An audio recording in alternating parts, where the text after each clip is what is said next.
Testing 1, 2. Test 1, 2. 1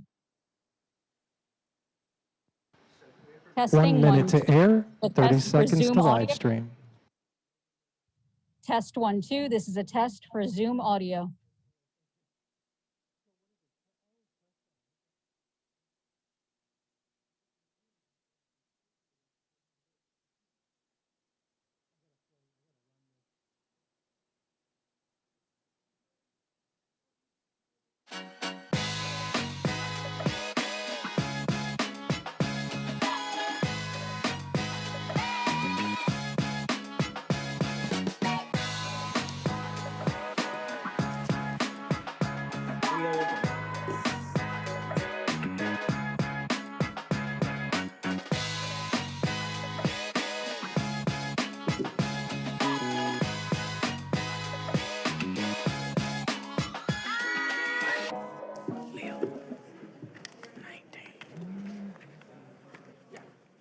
Recording in progress.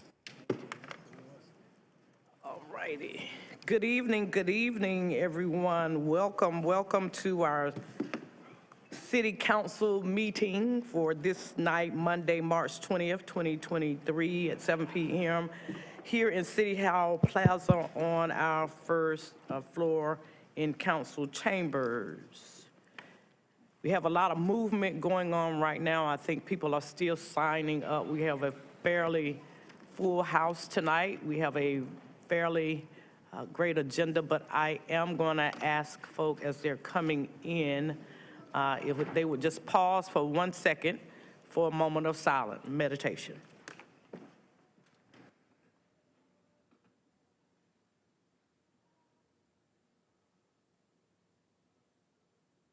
Thank you all so much. I'll now turn our attention to Councilwoman Freeman, who will lead us in the Pledge of Allegiance. Thank you. It's our practice to stand and salute the flag. If you'll join us, thank you.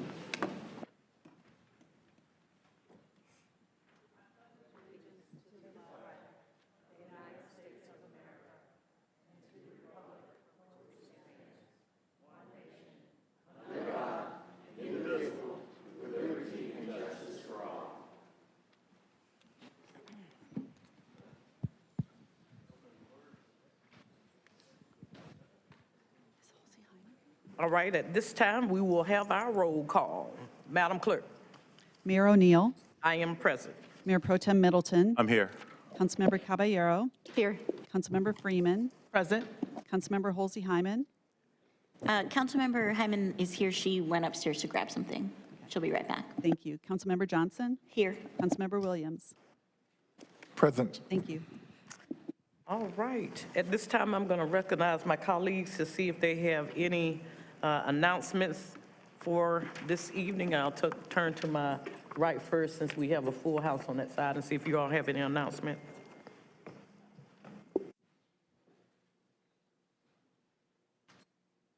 Councilwoman Freeman.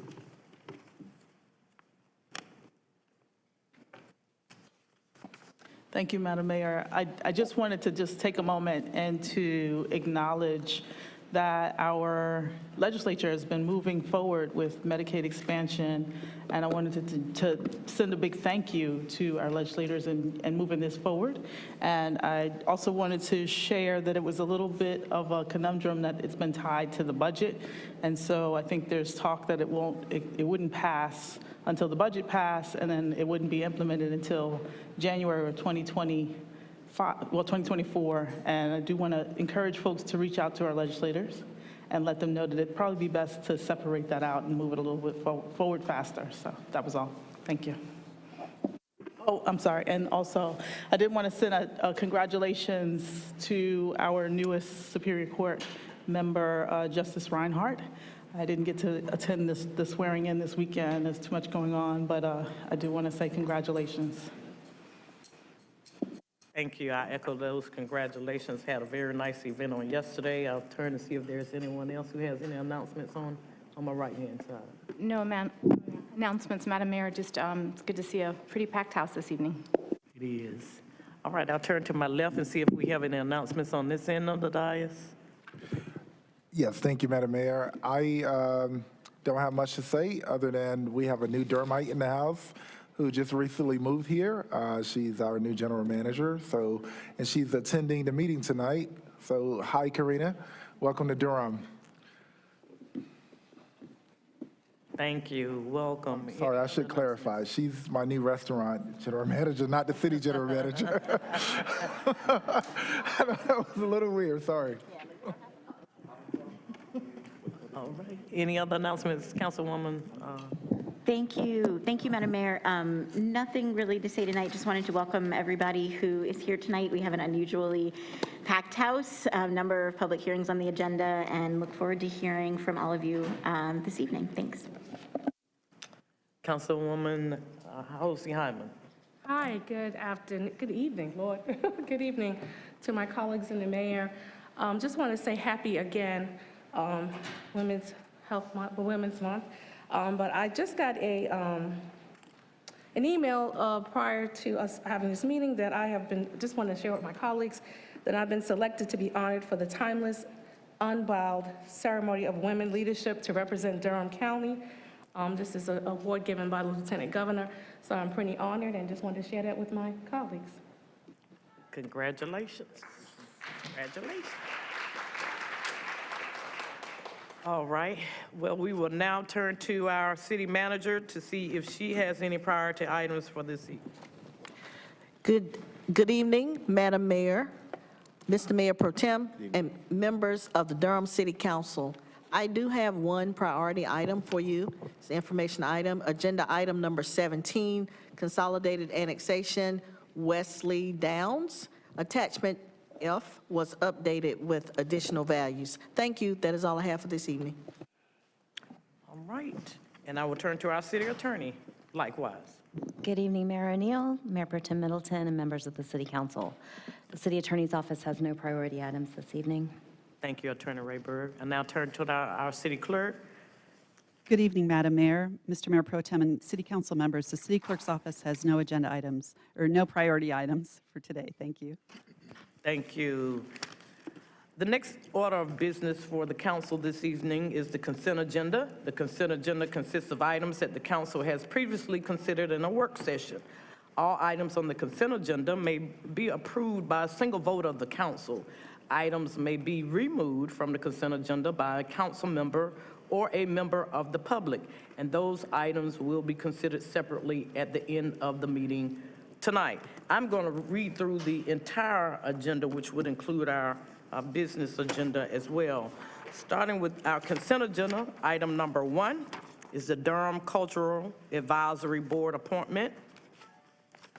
Item 3, skip 2, is the Housing Appeals Board appointment. Number 4, Durham Workers' Rights Commission appointments. Number 5, Durham Bicycle and Pedestrian Advisory Commission appointment. Item 6, the approval of City Council minutes. Item 7 is an ordinance to set filing fees for candidates to municipal office in the city of Durham. Number 8, a resolution to authorize second opioid settlement and the supplemental agreement for additional funds. Item 9 is the American Rescue Plan Act ARPA project, community-rooted approaches to public health. Number 10, change order number 9 to the construction manager at risk contract with Skanska USA Building, Inc. for the Merrick Moore Park, formerly Hoover Road Park project. Item 11 is the grant administration agreement and grant project ordinance for reintegration of ex-offenders, First Step Act Initiative, PROWD grant funds. Item 12, drainage structure access and stabilization, SD-2023-01. Item 13, the professional services contract award to Heisen and Sawyer PC for facilities electrical study. We will then turn to our general business agenda, public hearings. Item number 16 is a public hearing on the fiscal year 2023-24 budget and FY 2024 to 2029 capital improvement plan CIP that will be led by Mayor Pro Tem. The Consolidated Annexation number 17, Wesley Downs, will be led by Councilman Williams. Item number 18, Consolidated Annexation Shady Grove Assemblage, will be led by Councilman Williams. Item 19, the Unified Development Ordinance Text Amendment, simplifying codes for affordable development, that will be led by your mayor. Item 20, the Development Agreement Novel University Hill, will be led by Councilwoman Freeman. Item 21 will be a public hearing on an approval of the Home American Rescue Plan ARP allocation plan, that will be led by Councilwoman Johnson. And item 22, FY 2023-2024, is an annual action plan needs public hearing, and that will be led by Councilwoman Johnson as well. I'll now entertain a motion to approve our consent agenda. So moved. Second. It's been moved by Councilwoman Freeman and seconded by Councilman Williams. All those, Madam Clerk, if you will open the vote.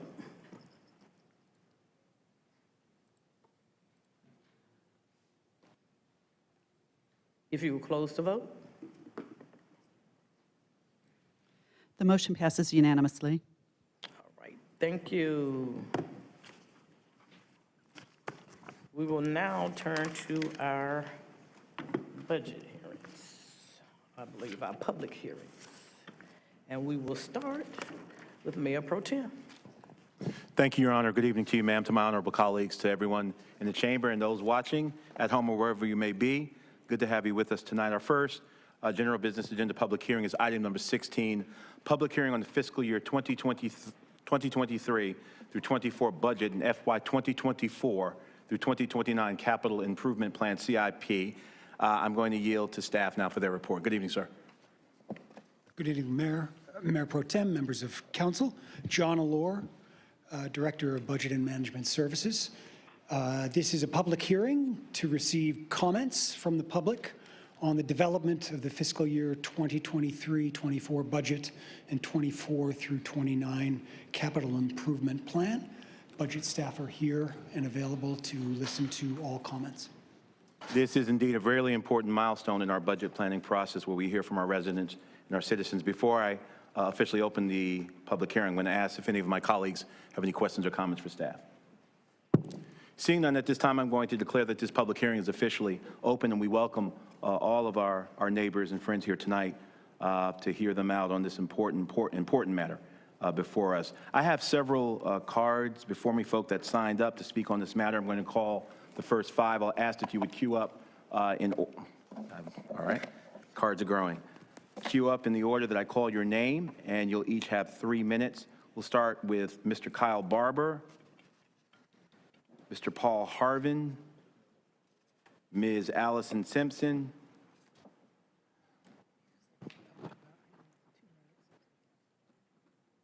okay, Ann Lazarides, and Claire Shellnut. And friends, forgive me for my initial instructions. You'll each only have 2 minutes tonight. Sometimes we do amend time based upon the number of people we have, and as you can imagine, there's a great deal of interest in our budget. So forgive me, you'll have 2 minutes, and I'll welcome Mr. Barber.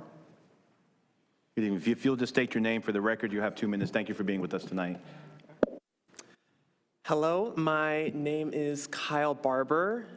Great to be here tonight. I am 21 years old, born and raised here in Durham.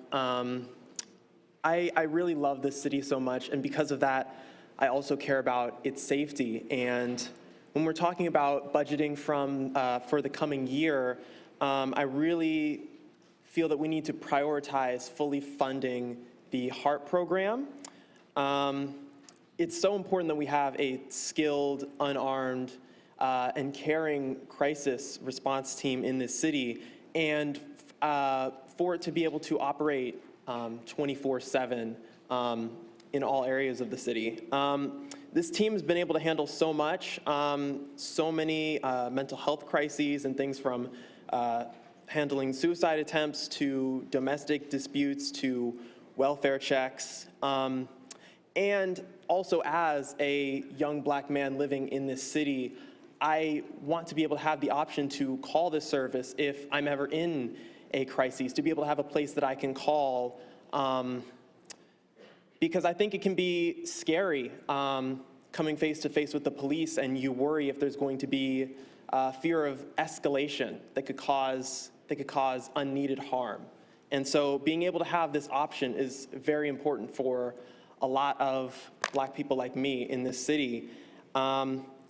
And I really hope that, that we can get this thing fully funded, bring in more workers, and get this expanded and do this together. Like I said, I love this city, and I have so much hope in its future, and I think we can set a great example for the entire state of North Carolina at that. So thank you very much, and let's get this done. Thank you so much for your comments and for being with us tonight. Paul Harvin. Good evening. If you'll just state your name for the record, you have 2 minutes. Thank you for being with us tonight. Thank you. My name is Paul Harvin. I'm a Durham resident. I'm here to speak with council tonight about road safety in Durham. In September of last year, I was hit by a car on Main Street in downtown Durham. And while I am very fortunate to be up here walking around, and I'm very grateful to the bystanders, first responders, and our local healthcare professionals, many of our fellow citizens are not so lucky. I'm speaking to you today to ask for the city to fund a full-time Vision Zero coordinator to lead an interdisciplinary team across Durham departments, as well as with our counterparts in the county and in the state, to help reduce road deaths and serious injuries on our streets. Also here to request that council and the city fund the repair of sidewalks and bringing our crosswalks up to ADA standards, as well as to add protection to our bus stops and our bike lanes to protect our most vulnerable road users, and to continue efforts to improve our transit, sidewalk, and bike system across the city so that all road users can be safe. Thank you. Thank you, Mr. Harvin. We're very grateful you're up and with us as well. Allison Simpson. Good evening. If you'll state your name for the record, you'll have 2 minutes as well. Thank you for being with us. Hi, my name's Allison Simpson, and thank you for the opportunity. I am the widow of Matthew Simpson. In July, Matt was killed on his bike by a speeding car in front of myself and our young children. We were riding home on the West Ellerby Creek bike and pedestrian trail at the crosswalk that connects the trail on Guest Road. The car sped through the red light, hitting my husband, never attempting to slow down or avoid him, and never stopping after he was hit. The car kept going, only to stop a couple miles away to rip my husband's bike out from under the car and discard it on the side of Gregson Road. This has been beyond devastating for our family as well as our friends and community. We were doing what many families enjoyed about living in Durham. We were enjoying time outside together and enjoying one of the many bike and pedestrian trails. Matt was a brilliant, kind, and gentle and devoted dad. Recognizing that this is our permanent reality is heartbreaking. I share all of this because I want to honor Matt's life and turn my pain into something productive. I'm so grateful to the Durham City Council for being one of the first cities to adopt a Vision Zero program, and recognizing November 20th, 2022 as the World Day of Remembrance for road traffic victims in Durham. These are very important steps that the city has taken, and yet we need to do more. Based on data from the NC.DOT 2021 report, there has not been a reduction in traffic fatalities and serious injury in Durham since the city adopted Vision Zero. Today, I ask that the Durham City Council budget reflect a stronger commitment to the Vision Zero in order to make progress toward the goal of zero traffic fatalities and serious injury, and adopt the Bike Durham Vision Zero Durham agenda. This agenda includes providing funding for a full-time dedicated Vision Zero coordinator, and it is imperative to hire this position as soon as possible. It also includes providing funding for the repair of existing sidewalks, bringing curb ramps up to ADA standards, and converting existing bike lanes. On a personal note, I would also want to advocate for the budget to increase funds to the newly created Durham Community Safety Department, which in turn provides funds to the county court system so that the district attorney's office is able to include traffic violence in its priority to prosecute violent crime. Thank you, Ms. Simpson. That's your time. And may Matt's memory be a blessing. Thank you. Good evening. My name is Ann Lazaridis. I live on Club Boulevard in Durham. I will take the first several seconds of my time to acknowledge Allison's loss and appreciate her courage for showing up and speaking on behalf of safety.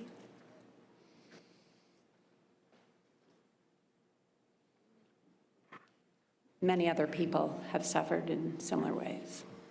Thank you for your many and extensive efforts on behalf of safety in Durham and for revisiting your commitment to eliminating traffic deaths.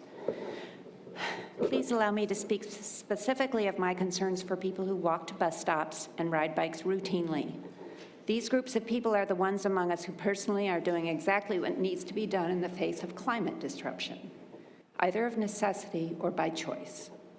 While most of us meet our transportation needs by driving and thereby consuming fossil fuels, the people on their bicycles and on public transit are actually doing what many more of us need to be doing.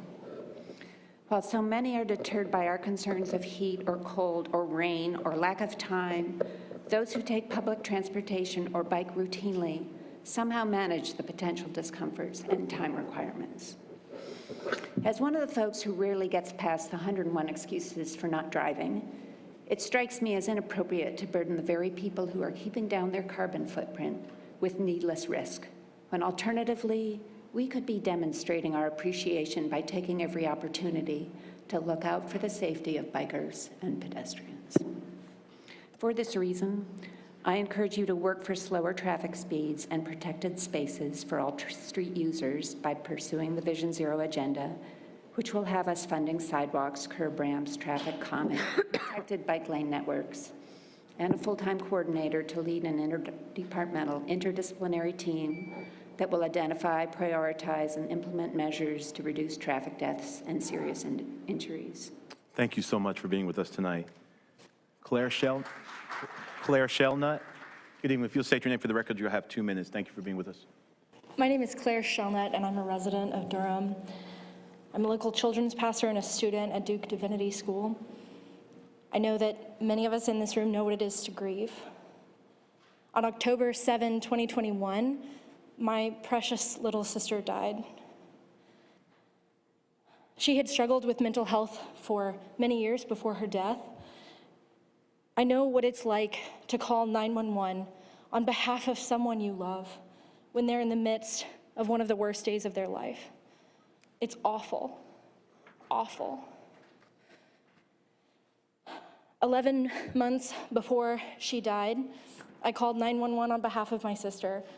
She was wrestled to the ground by law enforcement officers. When she needed access to support and resources, she was met with violent force. I don't blame these officers. They were not trained to deal with what they were facing. They certainly were not trained the night before my sister died when they assured my parents that she was mentally stable and safe to be left alone.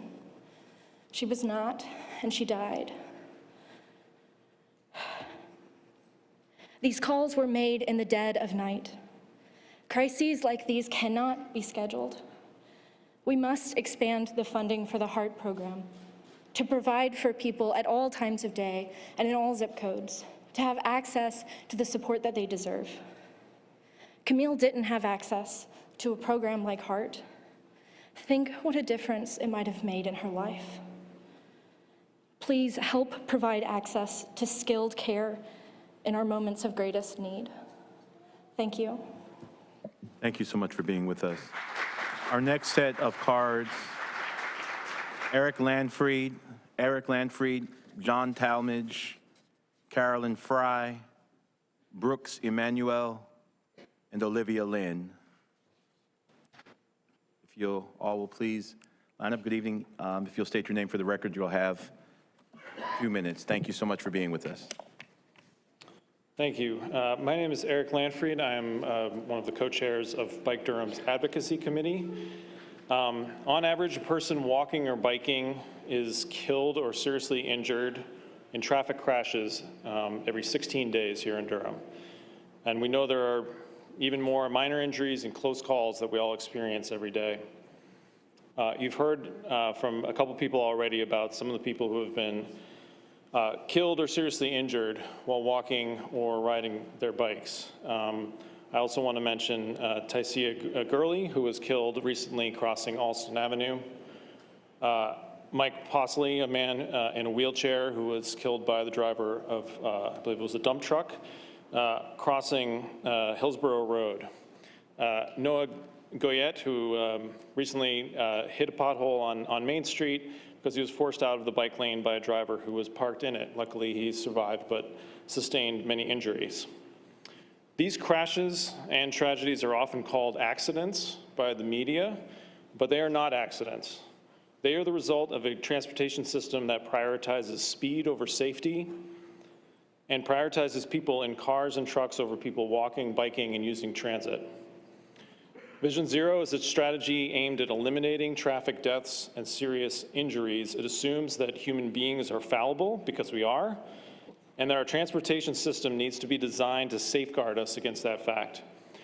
Durham adopted a Vision Zero program in 2017, but has done little to actually implement it. The City of Durham must do better, and we are here to make sure that the city knows that we do not accept these deaths and injuries as a byproduct of our transportation system. Finally, I also want to provide my support for the expansion of the HEART program.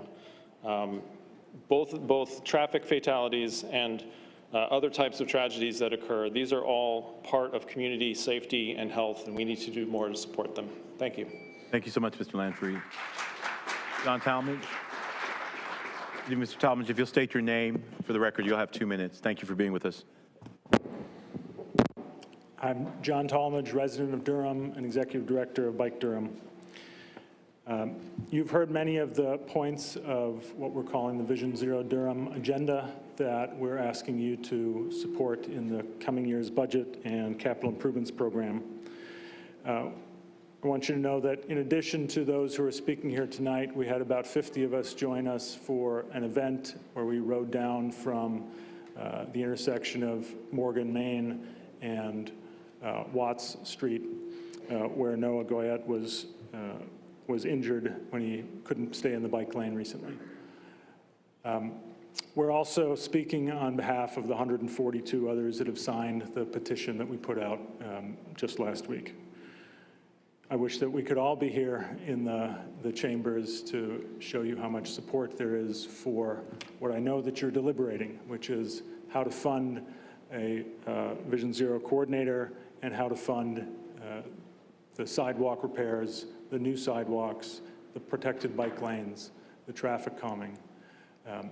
I also just want to take a moment to let you know that neighborhoods are reaching out to us, and we have been partnering with neighborhoods around the traffic calming. City staff has been cooperative, but also pointing out that they don't always have the budget to invest in what the neighborhoods are looking for in terms of traffic calming measures. So it's an important additional funding program that we're asking you to consider on an annual basis as we move forward. Finally, I want to also support the continuation of fare free transit that I know was discussed at your retreat. That's also an important measure for the community here. And finally, on a personal matter, support the HEART expansion. Thank you. Thank you so much, Mr. Talmadge. Carolyn Fry, thank you for being with us. If you'll state your name, you'll have 2 minutes. Thank you for being with us. Thank you. My name is Caroline Fry, and I'm a resident of Durham. I'm here to ask that the HEART Crisis Care Program be included in the city's 2023-2024 budget and receive full funding. About a year ago, I encountered a man having a mental health emergency downtown. Because of the many murders of unarmed Americans by police across our country, I was hesitant to call 911. If I had known about the HEART program, I would have been assured that skilled mental health specialists could have responded to de-escalate the situation instead of armed police officers. I'm proud to live in Durham, and I'm very proud that this program exists. Now that we know it works, I ask that you please expand it so that all Durham residents have access to crisis care 24 hours a day, 7 days a week. Thank you. Thank you so much for being with us. Brooks Emmanuel, good evening. If you'll state your name, you'll have 2 minutes. Good evening, Council. I'm Brooks Emmanuel. I'm a Durham resident. I'm also here to speak in support of full funding and expansion of the HEART program 24/7 and to all zip codes. And I'll just tell one quick anecdote that echoes, so many things that people have already said about the fear of calling the police because of the fear that they will do more harm. I recently had a friend who was in a housing situation with someone who was starting to show really troubling mental illness signs and was getting concerned for themselves. And it was not a situation that had escalated to a dangerous point at this point, and they wanted to make sure that it did not. They understandably did not want to call the police. And so just want to point out the safety issue that it creates for multiple people to not have someone to call, and the safety that you're creating to have these people to call, because she reached out to me. I happen to know folks at Durham Beyond Policing. I called Durham Beyond Policing. They sent the map of HEART service area to me, and we were able to determine she was in it. But I just thought that, imagine if she didn't have to go through that process. Imagine if everyone in the city had that option, so that when they needed help and that they were around someone that needed help, they could call and handle both of those safety situations, both her own safety while also protecting the safety of this other person who needed help. I think I come from Atlanta originally, and it breaks my heart to see what's happening in Atlanta with police there now. And I think Durham has already started to set a trend in the other direction with the HEART, what you've done with the HEART program so far.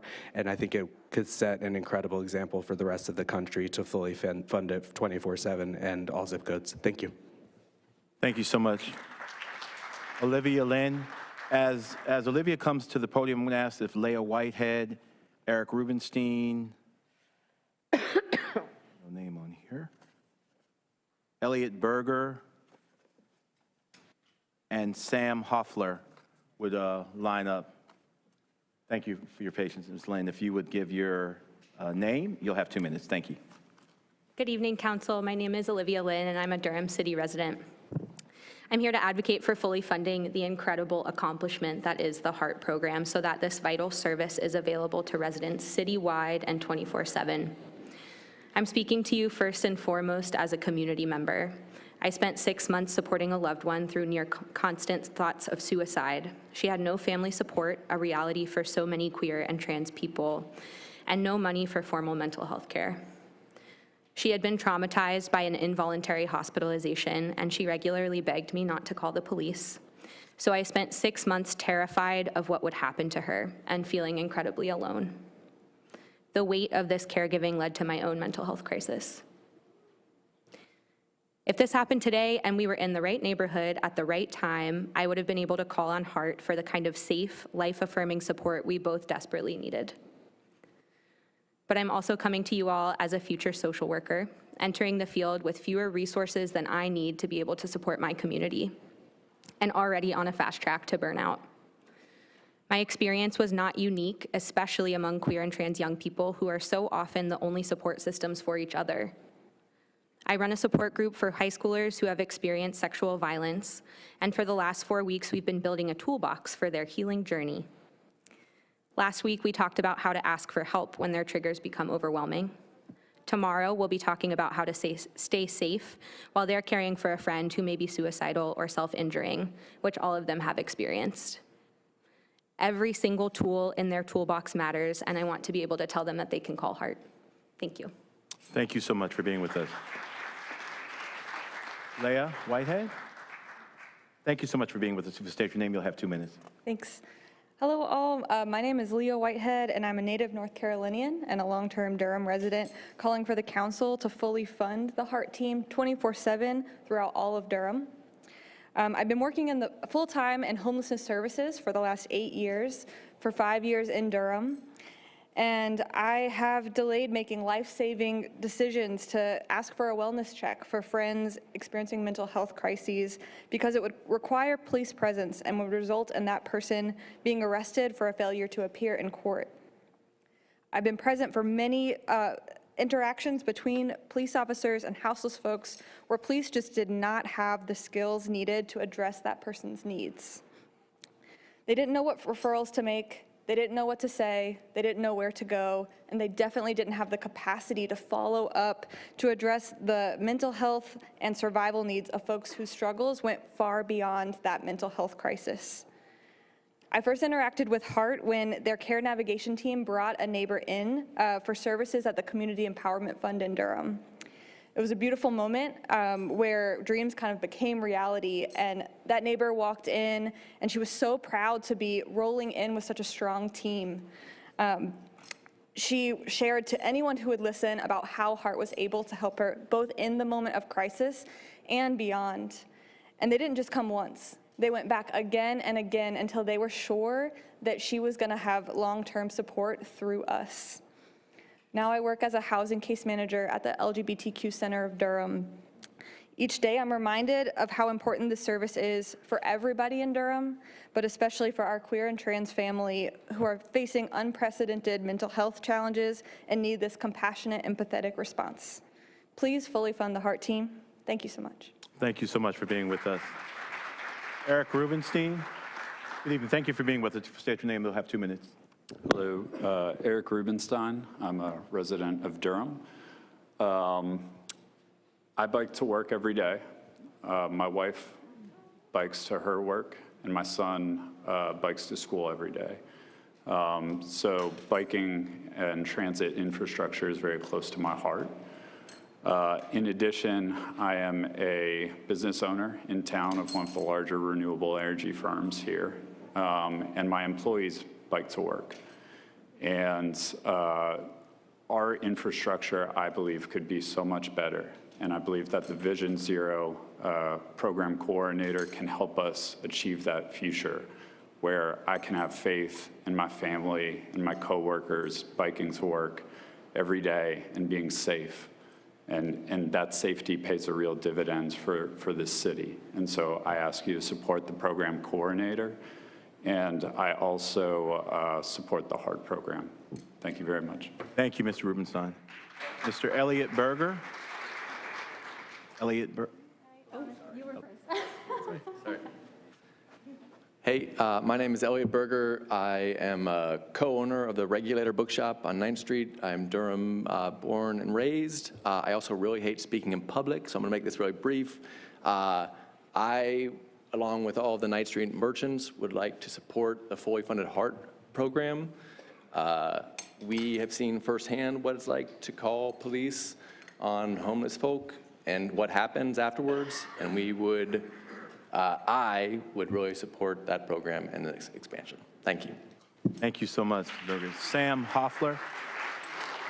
And as our next speaker comes, if you'll bear with me for just a moment, I'm going to read the next cards. I have a card with no name on it, but I'm going to put your business industry, read the address, 1000 North Duke Street, apartment 9. If you, sorry, man. If you do me a favor, just stick your name on it. You can grab this. Stick your name on it if that's back to me. Thanks. AJ Williams, Regina Mays, and Aurelie Barak-Grodsky. Sam Hoffler? Yeah. Hi, how are you? If you'll state your name, you'll have 2 minutes. Thank you so much. Hi, I'm Sam Hoffler, and this is Max. Do you want to say hi? Okay. We were practicing that one thing, and he couldn't do that. So I just want to say thanks for having me. I am an anti-poverty advocate here in Durham. That's what I dedicate my life to, and really focused on meeting people's basic needs, and HEART does that. Safety is a basic need, and I'm going to keep it short and sweet and just say, please fully fund the HEART program 24/7. Thanks, y'all. Thank you so much. AJ Williams.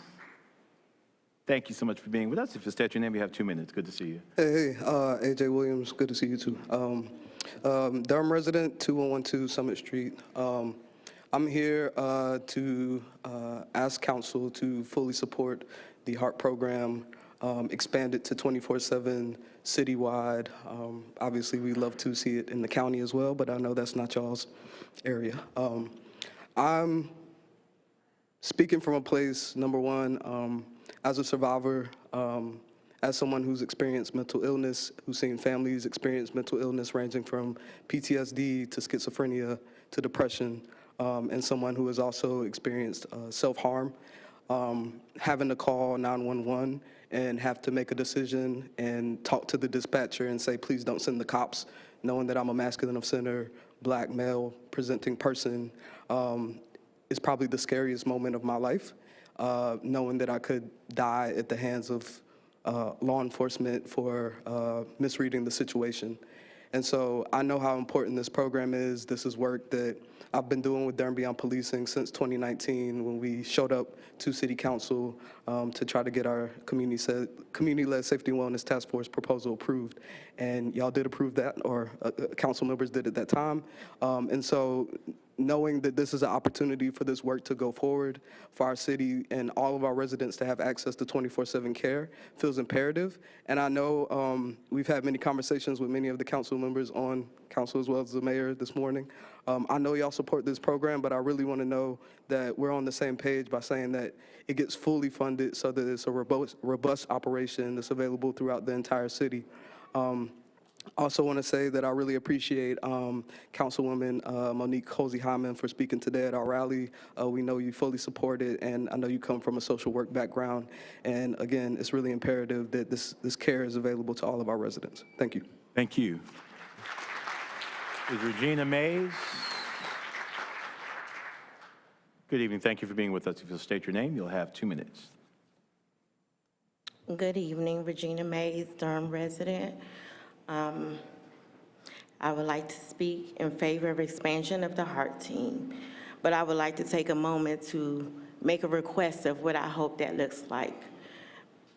You can accept calls 24 hours a day, but if you do not have the staff that is there to support that 24-hour-a-day call, it does not help. You can add the staff, but if they are not properly trained, that does not meet the need. You can train them, but if they do not have the partnerships, it still does not meet the need. The call is just one step. What happens after matters. Someone can go out on a call, address the matter, talk to people, and get them to a location. But if that location is not funded to support that person and house them, they are right back on the street. And it's not just the homeless population.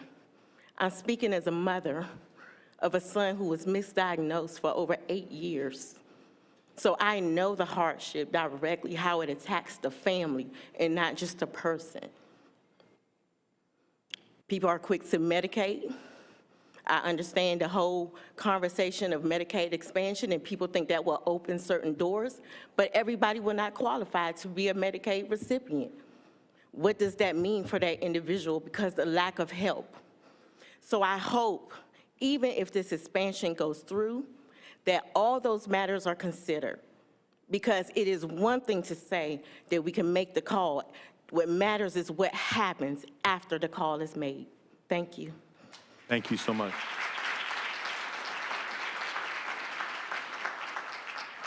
Aurelia Grodzki. Good evening. Thank you for being with us. If you'll state your name, you'll have 2 minutes. Good evening. My name is Aurelia Barrera Grodzki. I am also a business owner, Coco Cinnamon. We have 3 locations, and I am here also on behalf of supporting the HEARTS program and expansion of that. Currently, we have the 3 locations that do not meet the district of the HEARTS program, so we're not able to use that program for any needs that our staff needs in terms of safety concerns. Recently, we have been dealing with a neighbor who is in need of health care and mental health care, and we don't have access to being able to provide that for him. And our team is starting to feel unsafe, and we have been doing a lot of work behind the scenes to create community safety measures but I feel like we're exhausting all of our resources. We have been in communication with some of the council members up here and with Ryan from the HEART program, and I know he's doing everything that he can to support us, but because he doesn't reach us, the HEART program doesn't reach us at any of our locations, he's limited in what he can do with the support. So I'm just here to reiterate what everyone has been saying to expand the HEARTS program. Thank you for being with us. Ansel.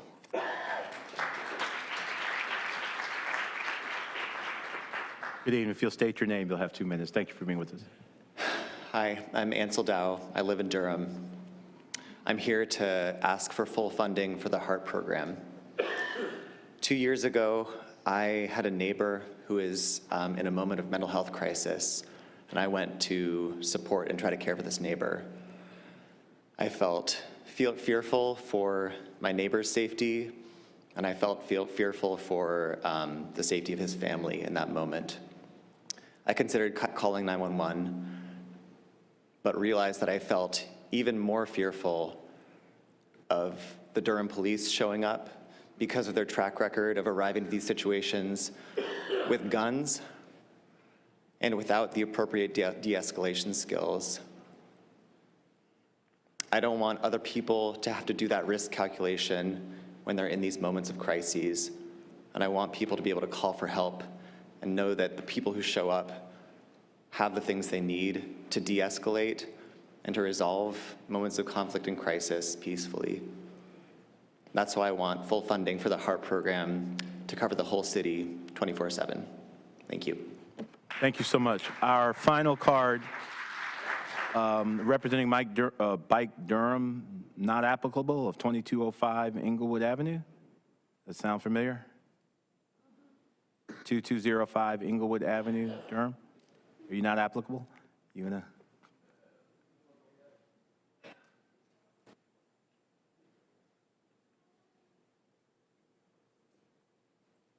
You'll state your preferred name, and you'll have 2 minutes. Thank you. Hello, Council.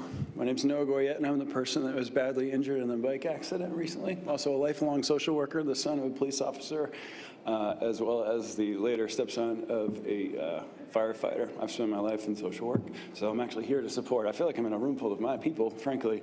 I'm here to support the full funding of the HEART program, 24/7, all over Durham. I didn't even know that was happening, so I'm really pleased to know, but I was primarily here to talk a little bit about the Bike Durham, but I really want to mention Have a Heart. I've worked all over the country in social work. I've worked with juvenile offenders. I've worked with people with mental health crises. I've worked with people who have disabilities of various sorts and people who are elder adults who have to use various forms of assistance through state, local, federal funding. And I would love to see the kind of thing that I have done in my job be available on the phone to all citizens who are in crisis, instead of having to use the police. I don't want you to call the police to get a cat out of a tree, and I don't want you to call the police if someone's having a really hard time on their front lawn. That isn't what is required.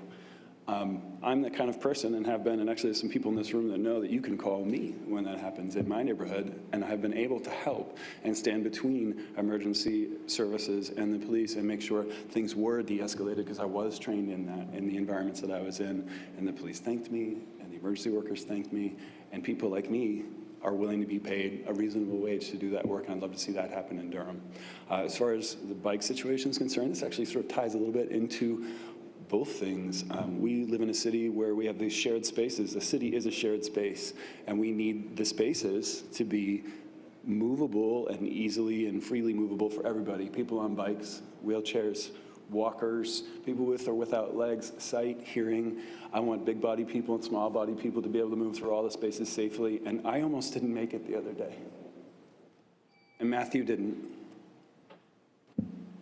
Thank you. Thank you so much for being with us.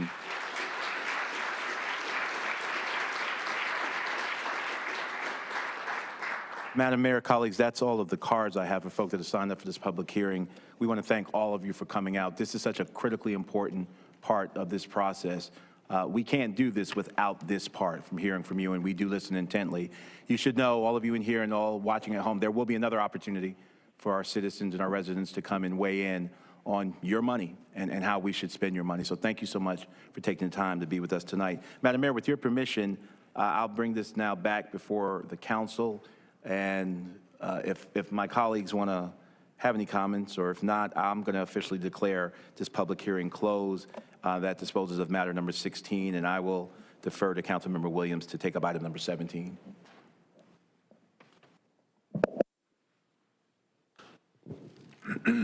Thank you, Mayor Pro Tem, and thank you all for showing up tonight and just reiterating your beyond advocacy for the things that are important to you.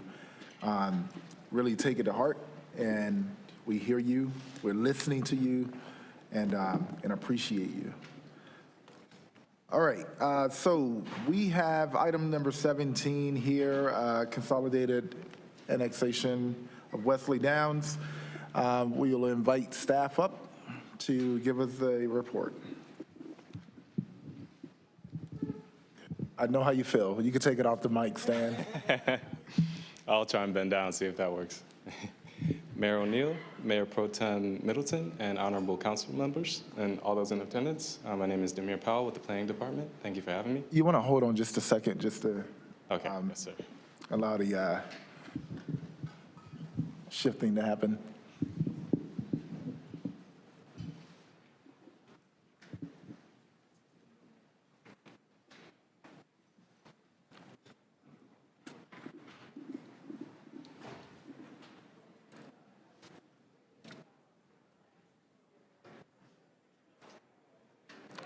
All right, and it'll probably get a little loud in the hallway, so we'll put someone on payroll for like 3 seconds to close the door and just put it on the tab. All right, thank you so much. Thank you, Councilman. A request for a utility extension agreement, voluntary annexation, and initial zoning map change has been received from Laura Holloman of McAdams for 8 parcels of land totaling 61.119 acres and located at 312, 325, 344, 401, 409, 415, and 417 Broach Road, and 4420 Holder Road. This annexation petition, case BDG 21-06, is not contiguous to the primary corporate limits. However, the request is for an expansion of a satellite area that would serve to fill in between that site and the primary corporate limits. The applicant is proposing to annex the properties to connect to city services. The current zoning of the site is residential rural. For the initial city zoning of this site, if the annexation is approved, the applicant proposes to change this designation to Plan Development Residential 4.166 to allow for the construction of up to 229 dwelling units consisting of a maximum of 115 single-family units and a minimum of 100 townhouse units. This request, case C21-00012, received a recommendation of denial from the Planning Commission on June 14th, 2022, with a vote of 11-0. The properties are currently designated low to medium density residential on the future land use map, attachment C. The proposed Plan Development Residential 4.166 zoning is consistent with the designated future land use. If the proposed zoning is approved, there will be no change to the future land use map designation of low to medium residential.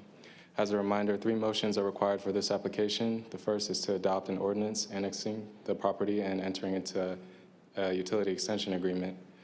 The second is to approve the zoning ordinance, and the third is to approve the consistency statement. Thank you, and staff and the applicant are available for any questions. Thank you so much, staff, for that report. This is a public hearing, so I will consider it open at this time. And we have the applicants here. How much time do you think you'll need? Okay, we'll allocate 15 minutes for each side.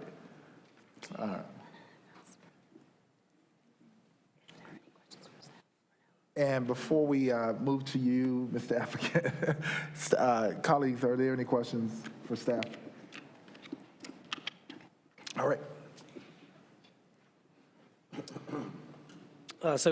Good evening, Mayor O'Neill, Mayor Pro Tem Middleton, and members of the City Council. I am Neil Ghosh, an attorney at the Morningstar Law Group. I'm representing the applicant for this project, which is Lennar Homes. Also with me are Laura Holloman and Nick Williamson from McAdams, Reinald Stevenson from Ramey Kemp, Charlie Yoakley and Stephen Dorn from Lennar, Yeah, I think that covers it. I want to thank Mr. Powell for his presentation. As was mentioned, we are applying for a PDR zoning district at 4.166 dwelling units per acre.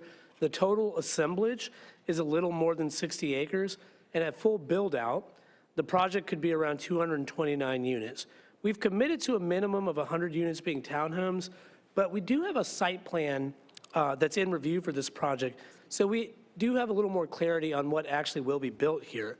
The site plan shows 124 townhomes and 102 single-family homes. I know you all are familiar with Lennar. They've been in front of you a few times recently. They also probably have built the most new homes in Durham in the last 5 years. They believe in our city and continue to invest here.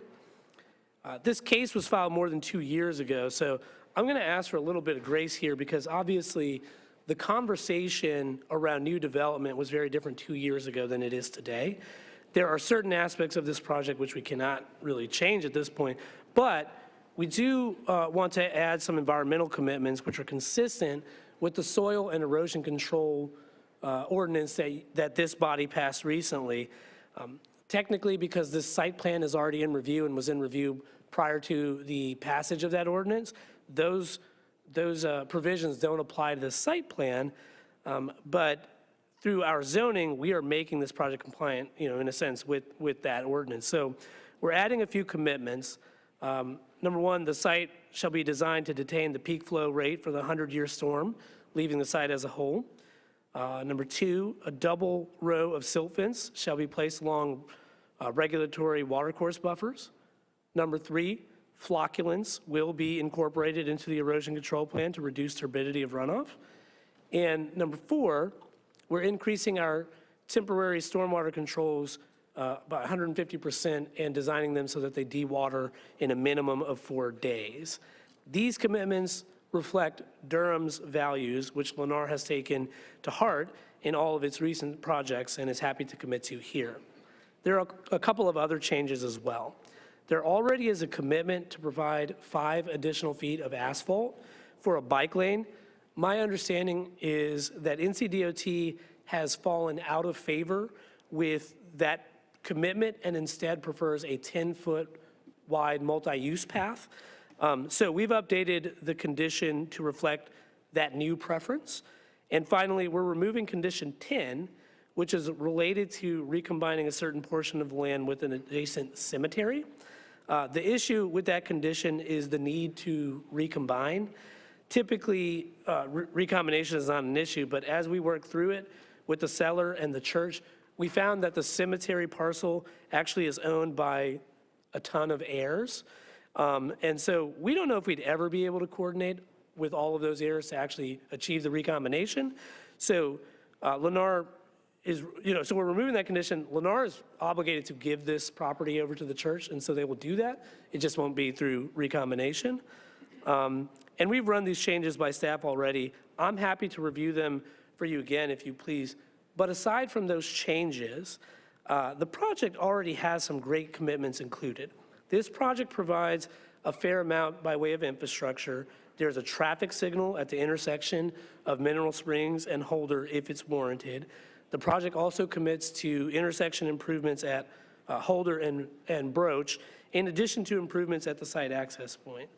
The project also will reserve, I believe it's a 125-foot wide right-of-way for Northern Durham Parkway, and provide a 125-foot wide easement for the planned greenway through this area. But I would say by far the best commitments on this development plan are related to affordable housing. Both capital A affordable, but also affordable by design aspects as well. On the capital A affordable side, the project commits to providing 3% of the final unit count, which in this case, or in this site plan, equates to 7 homes, as affordable at the 80% AMI level for 30 years, which is consistent with the UDO's definition for affordable housing. But there are other commitments as well, which really help shape affordability here. All the townhomes are limited to no more than 1,600 square feet. No interior townhome lot may be more than 24 feet wide, and all the townhomes are surface parked. So there's no garages for the townhomes, just like the townhome that I grew up here in Durham in Parkwood. It's a nice home to raise a family in. Because of where we are in the site plan, we actually have got some much more recent data and projections on sales prices. If the zoning is approved and weather permits, these homes could start to be delivered in about 12 months.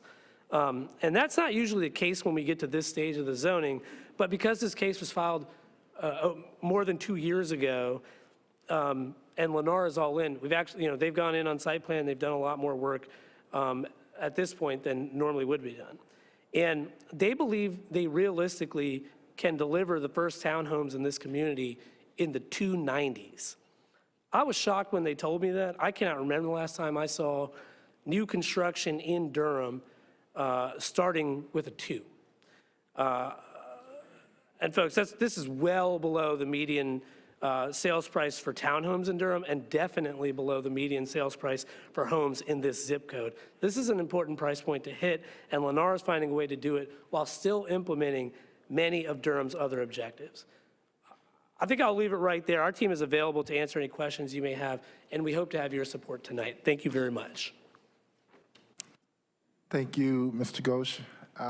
And you do have time left, so we'll revisit afterward.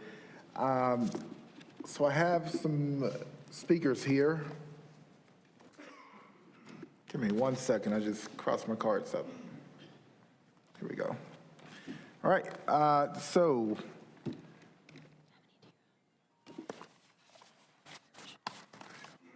I have 5 speakers here.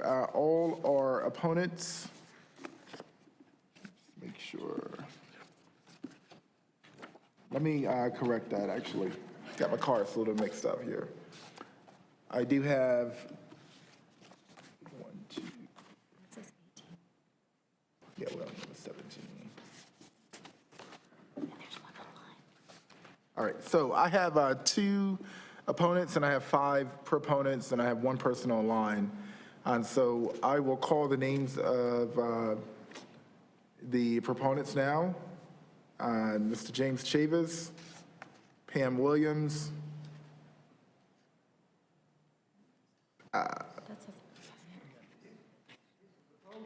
These are opponents. oh, I'm sorry about that. So I would call it the Yeah, so I have, so we have proponents, Laura Holloman, and we just heard from the applicant, Neil Ghosh.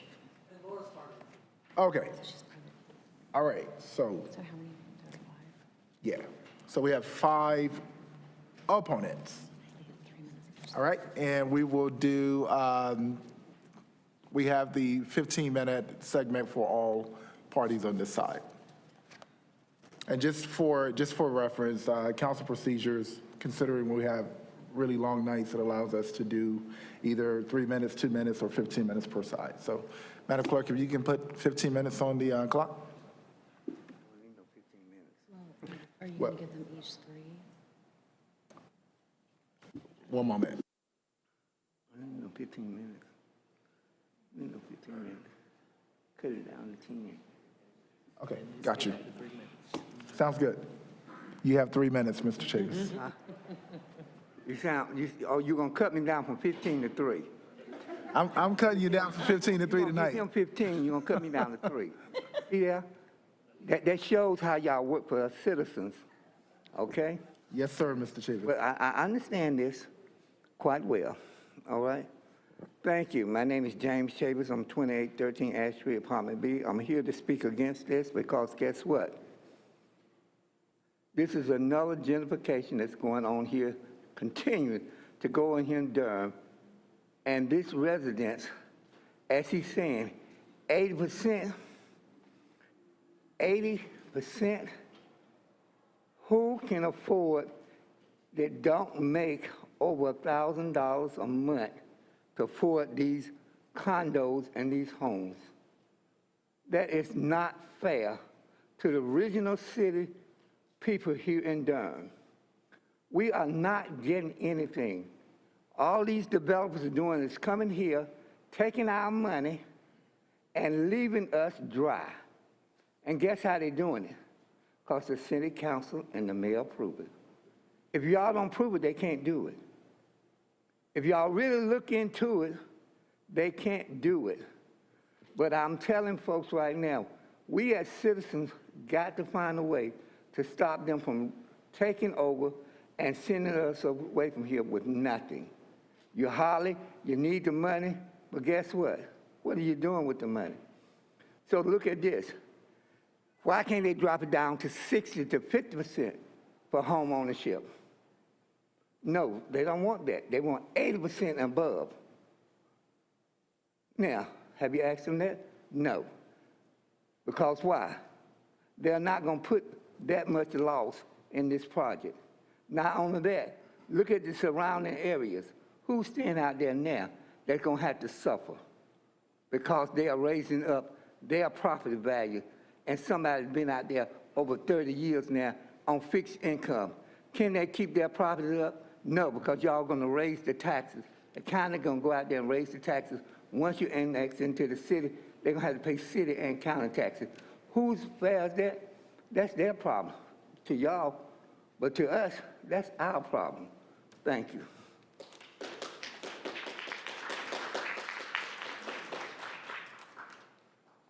Thank you very much. The next person I have is Pam Williams. And I'll go ahead and call the person after that. I believe this is Tammy? So, okay.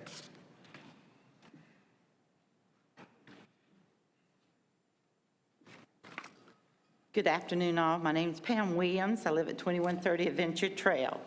I'm an opponent of Wesley Downs. I think this project needs to be left alone and allow what is already in place in this area to be developed if someone should so choose.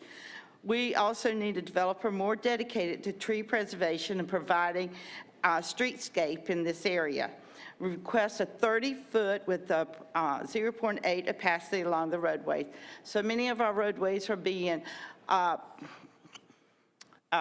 nothing but hardscape. We're seeing nothing but fences or nothing but houses when there was nothing but trees there before. The infrastructure doesn't support this increase. This development will increase traffic by over 2,000 vehicle trips per day. That will increase the already congested, narrow, curvy roadway, where Mineral Springs traffic in 2019 was 13,000 between Mineral Springs and Pleasant Drive, and Sharon Road was over 12,000 ADT in 2019. The left turn lane from US 70 onto Pleasant Drive today is already backing up in the through lanes on US 70. That's how congested it already is. What is the hurry? Why do we have to build the houses that, and all these houses that we're building, the higher density and everything is vehicle dependent. Over 11,000 homes have been approved, and grading or building is going on right now on 11,000 in southeast Durham area, Lick Creek and Little Lick Creek. There are over 4,500 dwellings pending approval for a total of 15,500 dwellings just in South and East Durham. This massive growth has created gentrification and will add over 124,000 vehicle trips per day within the area. No fire truck or EMS will be able to get anywhere due to congestion. And I have to agree with Mr. Chavez and everything. When Del Webb came in, although I live out in the county and although I may be 500 feet from Del Webb, in 1 year, my taxes doubled. And I was a single mother at the time on, well, I worked for the state and didn't get too many raises.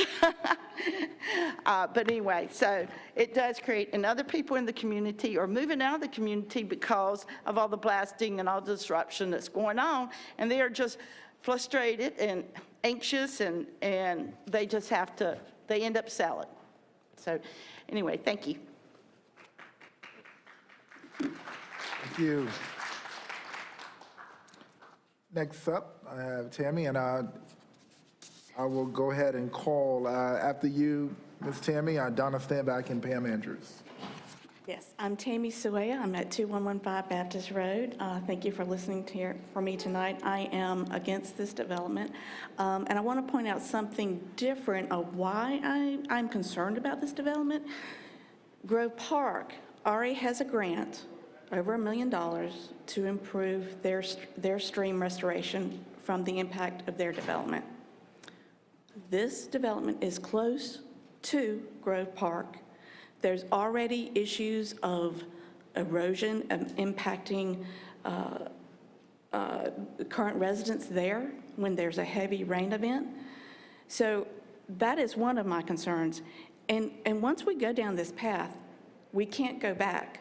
I think we've done a great job of getting some amendments out there, but I think we still don't understand if they will truly support the environment and create the degradation that continues to happen, and that is my concern. Thank you. Thank you very much. Ms. Steinbach, state your name and address. Hello, I'm Donna Steinbach. Good evening, City Council members. The environmental, I live at 4825 Jimmy Rogers Road in Durham, North Carolina. I'm a lifelong resident of 69 years. The environmental metrics are minimal in this particular presentation. The soil, the impervious soil is set to a max of 70%. The open space to 16%, the tree preservation only 20%, and we're pushing to get more tree preservation. And they have 100-foot perennial buffers for streams. This is 61 acres, so this is only in one phase, and while we're trying to get the phases down to less than 50 acres, and with 30 to 35% tree preservation.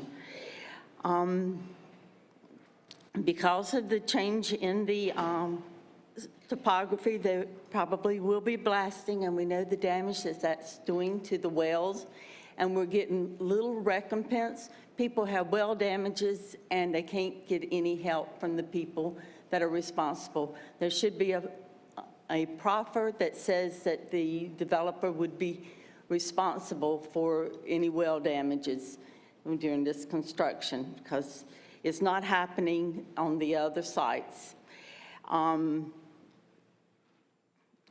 The adherence to the, like I said, the tree preservation and the phasing needs to be in place for this particular project. One of my classmates that I went to school with as a fireman, it gets flooded on a regular basis just downstream from this area for development. The traffic is atrocious, and I drive it. And if you go in the morning, you can plan on 6 to 10 cycle delays in some of the areas, like on Mineral Springs to Sharon Road. The major outlets for this particular development are Sharon Road and Mineral Springs. So it is going to make things that are bad even worse if it passes. So I am an opponent for it.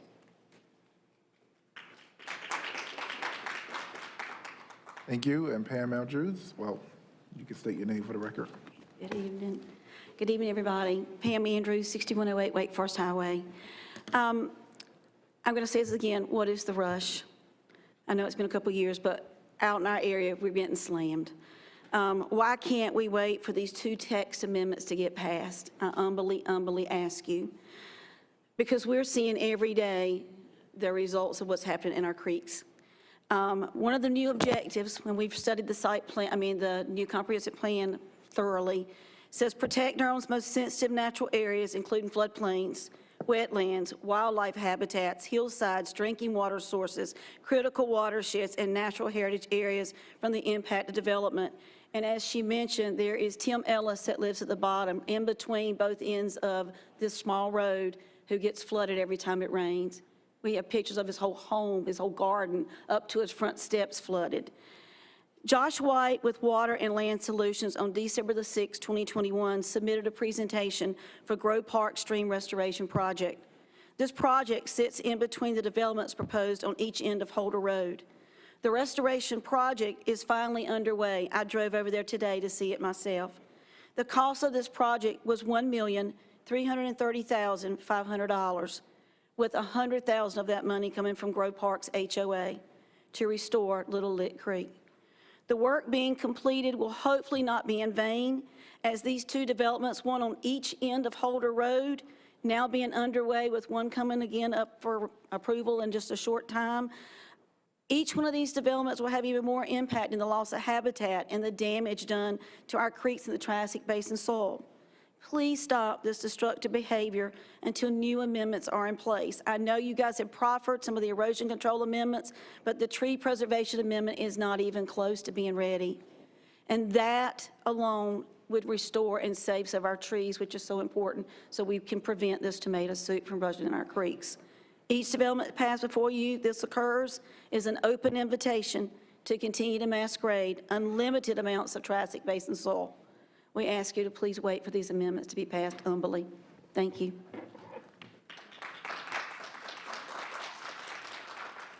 Thank you, Ms. Andrews, and just want to make sure that we're not missing, we have Robin Bender online. We don't see her available up here.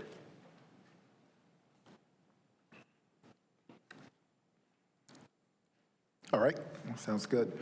And we will, yep. All right, applicant, would you like to respond to any of the comments? And thank you for the time on a couple of items. So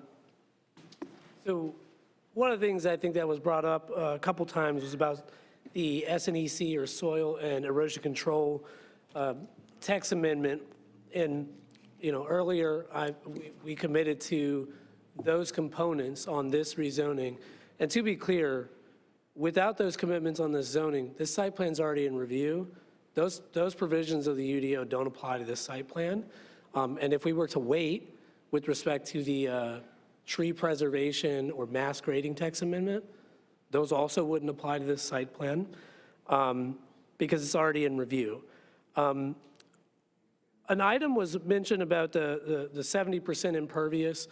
Under the UDO, there are two relevant numbers related to impervious in this watershed. If you're 24% or below, you're considered low density, and if you're above 24%, up to 70%, you're considered high density. When we filed this case 2 years ago, we knew we were going to be above 24%. Now that we have a site plan, we actually have much closer estimates on our impervious. We're happy to drop that down to 45% impervious as a commitment on the zoning. We know we can hit that. Much lower than 70, still above 24. With respect to the open space, 16% open space is required under the UDO on the zoning side. Again, we have a site plan. We are committing to at least 25% open space on the site plan. With respect to tree save, there's actually more than 20% tree save on the site plan. However, we're not going to commit to more of that. Part of the reason is some of the tree save area that's on the site plan is in the right-of-way reservation for Northern Durham Parkway. If that gets built, those trees will get taken out. We'll be under whatever the percentage is shown on the site plan. So we're leaving that commitment at 20% because there's necessary infrastructure that's going to come through this development. But at 20%, that is the UDO requirement. That's what we're meeting.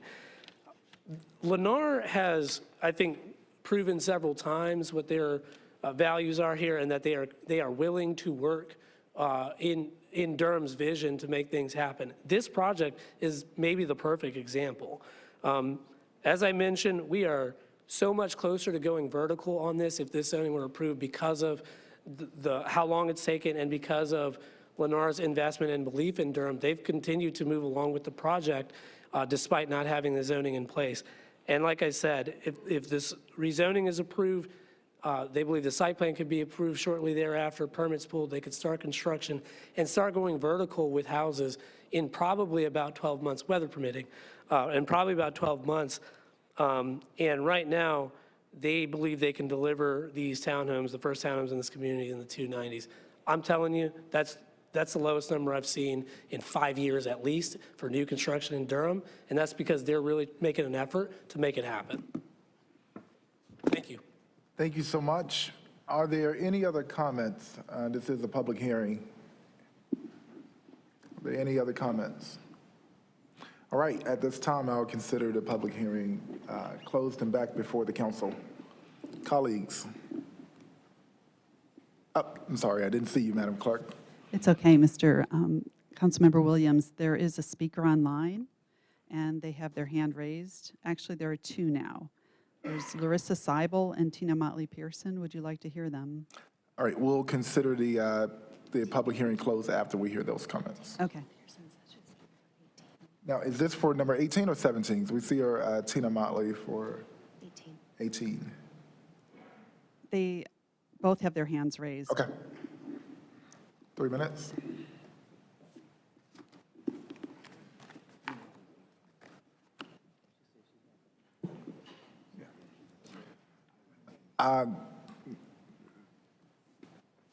Who do we have speaking first, Madam Clerk? Ms. Seibel? Okay.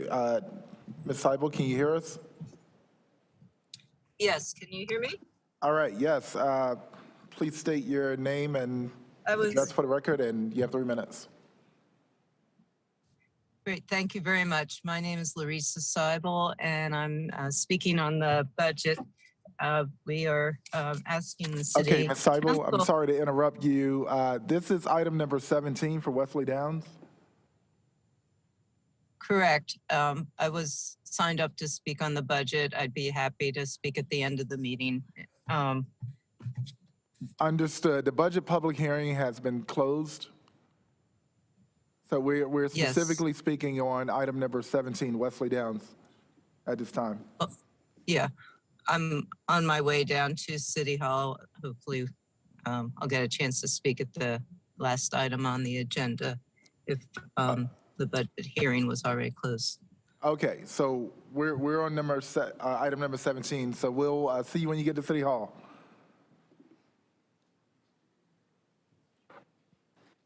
All right. And we have another person, Madam Clerk. Tina Motley Pearson. Tina, can you hear us? Can you hear me? I can hear you. You have 3 minutes. State your name and address for the record, please. Okay, great. Thank you so much. My name is Tina Motley Pearson, and I live at 2205 Olive Branch Road in Durham. I am a former board member of Clean Water for North Carolina. I'm sorry about my dog. I am an opponent of this project. The density is too high for these highly erosive Triassic Basin soils and the blasting that goes along with it. The blasting is a real issue. You know, I just spoke with another resident today that said the blasting near Sharon Road made his well cave in, and the blasting company said he couldn't prove their blasting caused the collapse of his well, even though it seems like a pretty strong coincidence. So his family had to go without water until they could drill another well. And of course, he had to pay for that. The blasting company refused. And this is not the first time I've heard a story like this in our area. You know, the residents don't really have time to fight this stuff continuously. There are lots of people that don't even know what to do when they have damage from all this development. People have jobs, kids, some are elderly. Who's speaking up for them? A lot of people don't even know about all the development that's in the works. Just because they aren't speaking at city council meetings doesn't mean there aren't a lot of people distressed about all the negative impacts of development in Southeast Durham. I just checked Lennar's financial report, and it says gross margins on home sales were $1.3 billion, or 21.2% in the first quarter of 2023. $1.3 billion in the first quarter of 2023. They can afford to be more environmentally conscientious. The first priority of these large tract builders is to maximize profits. That's why it's up to City Council to look out for the residents. Thank you to the City Council members who understand our concerns.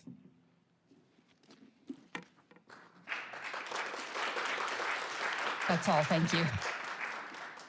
Thank you. Madam Clerk, do we have any others? All right, we will consider this public hearing closed and back before the council. Actually, there is another, Gabriel Actually, Arias. all right. Sorry.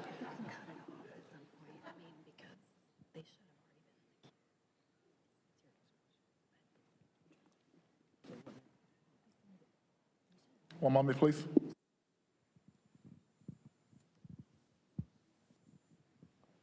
You've tried to close it.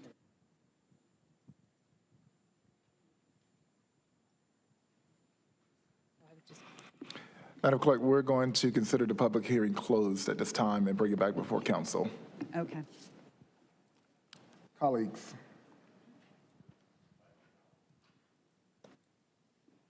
I just want to make sure it was asked a number of times before we closed the public hearing to make sure there's no speakers that wanted to speak. It was asked a couple of times and attempted twice also.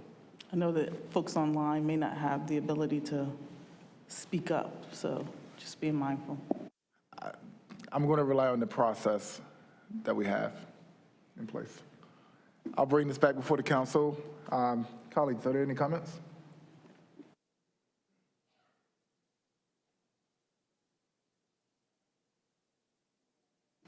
Wow. All right. Well, I will entertain the motion. Let me just read this out real quick. We have comments from staff. Yes, before we motion to vote, I just wanted to have the applicant confirm the proffers that were made. There were 3 prior to this meeting after the development plan was submitted, and 1 additional proffer for impervious surface, correct? So there were the one was 4 related to soil erosion control, or 3 related to soil erosion control. There's 1 related to the multi-use path. There's the removal of condition 10, and then we would commit to 45% impervious rather than 70. We also said we would commit to 25% open space. Thank you, Neil. Yep. What's up? Thank you. So we will, our first motion is to adopt an ordinance annexing Wesley Downs into the city of Durham effective March 31st, 2023, and to authorize the city manager to enter into a utility extension agreement with Lennar Carolinas LLC. So moved. Second. It's been moved and properly seconded. Madam Clerk, can you please open the vote?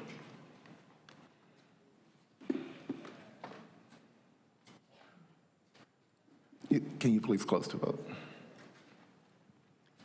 Motion passes 4-3 with Mayor O'Neill, Councilmember Freeman, and Councilmember Holsey-Hyman voting no. Thank you. Our second motion, to adopt an ordinance amending the United Development Ordinance by taking property out of the residential rural RR, Falls Jordan District B, FJB, county jurisdiction, and establishing the Planned Development Residential 4.166, PDR 4.166, Falls Jordan District B, FJB, city jurisdiction. Moved as read. Second. It's been moved and seconded. Madam Clerk, may you please open the vote?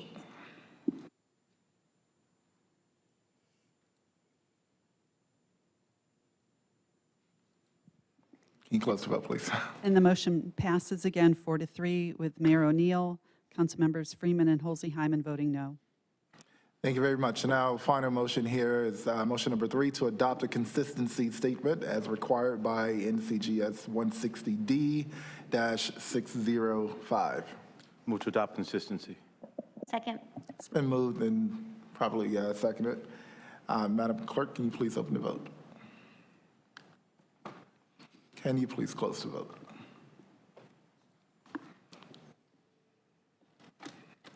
And the motion passes 5-2. With Council Members Freeman and Holsey-Hyman, well, actually, it's 6-1 with Council, oh, I'm sorry. It is a 7-0 vote. Yep. Thank you so much. All right, we will continue on. I'll be facilitating item number 18 tonight. This is the consolidated annexation of Shady Grove Assemblage, and we will hear from staff. Demir Powell, Planning Department. For the record, I didn't state this prior to the previous case of Wesley Downs, but all planning items have been noticed in accordance with state and local laws and affidavits. Of these notices are available in the Planning Department. Thank you. This item is Shady Grove Assemblage, a request for a utility extension agreement, voluntary annexation, and initial zoning map change has been received from Eden's Land for 6 parcels of land totaling 78.124 acres and located at 2901 and 2704 Shady Grove Road, 4001 and 4031 Carpenter Pond Road, and 2801 Olive Branch Road. This annexation petition is not contiguous to the primary corporate limits. The current zoning is residential rural with the Falls Jordan District Watershed Protection Overlay. The site is also partially within the A60 Airport Overlay. For the initial city zoning of this site, if annexation is approved, the applicant proposes to change this designation to Plan Development Residential 5.632 to allow for the construction of up to 440 single-family detached and townhouse units. This request, case Z21-00016, received a recommendation of approval from the Planning Commission on January 10th, 2023, with a vote of 9-3. The properties are currently designated low-density residential on the future land use map, which is attachment C. The proposed Plan Development Residential 5.632 zoning is inconsistent with the designated use shown on the future land use map. If the proposed zoning is approved, there will be a change to the future land use map designation to low-medium density residential. As a reminder, 3 motions are required for this application. The first is to adopt an ordinance annexing the property and entering into a utility extension agreement. The second is to approve the zoning ordinance, and the third is to approve the consistency statement. Thank you, and staff and the applicant are available for any questions. Thank you so much. All right, we will hear from the applicant in this case. I'm sorry, you've now heard I'm so used to listening rather than facilitating. You've now heard the staff report. Council colleagues, are there any questions or comments for staff? Question? Staff? Mayor Pro Tem? How would it impact the schedule if we would ask for a continuance of this case? I would need to defer to Alexander Cahill. Thank you, Mayor Pro Tem. I might actually defer on the applicant on that. I'm not necessarily sure how it would impact them. For us, these are some of our last cases of 2021, so it would just mean they are with us longer. Gotcha. Thank you very much. Thank you, Councilmember Williams.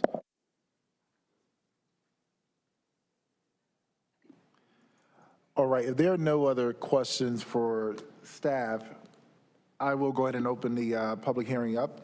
And we have our proponent here, which I believe is the applicant. You state your name and address for the record. Good evening, Jared Edens with Edens Investments. I appreciate everyone's time this evening. Sorry to interrupt you. How much time do you think you'll need? 5 or 6 minutes. All right, and Madam Clerk, can we confirm before we get started? I have 3 people registered here online, and I have 5 cards up here.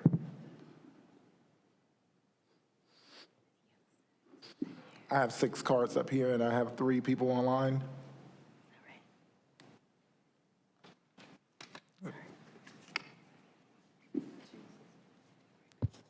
There we go. There are 2 Joseph Curleys at the moment. Let's see. Okay, the Joseph Curley. Okay, and we have Tina Motley and David Johnson. Okay, so they're all there. All right, so we're going to go with those registered speakers. And I believe just one of the Joseph Curleys. All right. So are you going to do 15 minutes aside or 2 minutes each? Yeah. Should we do like?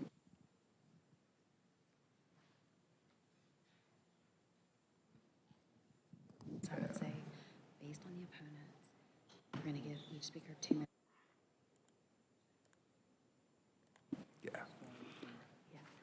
So considering that we have a block of speakers here that are all in the same position, we will allot 2 minutes per person, which would give us 18 minutes. So we'll do 18 minutes per side.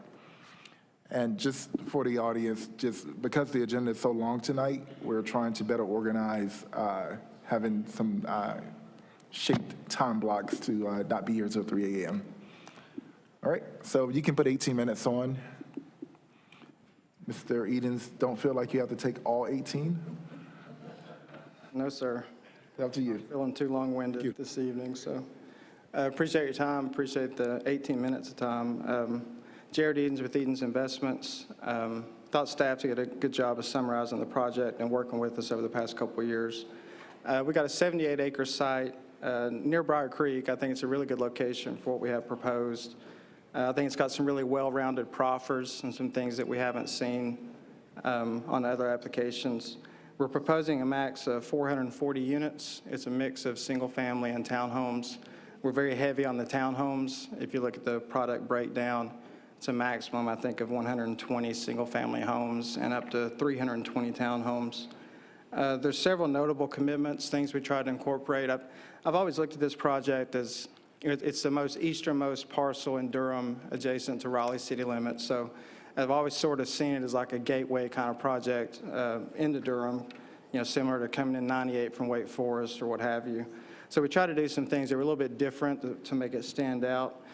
The first thing we did, we incorporated what I call a parkway type of design. It's a wider right-of-way. I think it's a 70-foot right-of-way we have proposed through the property.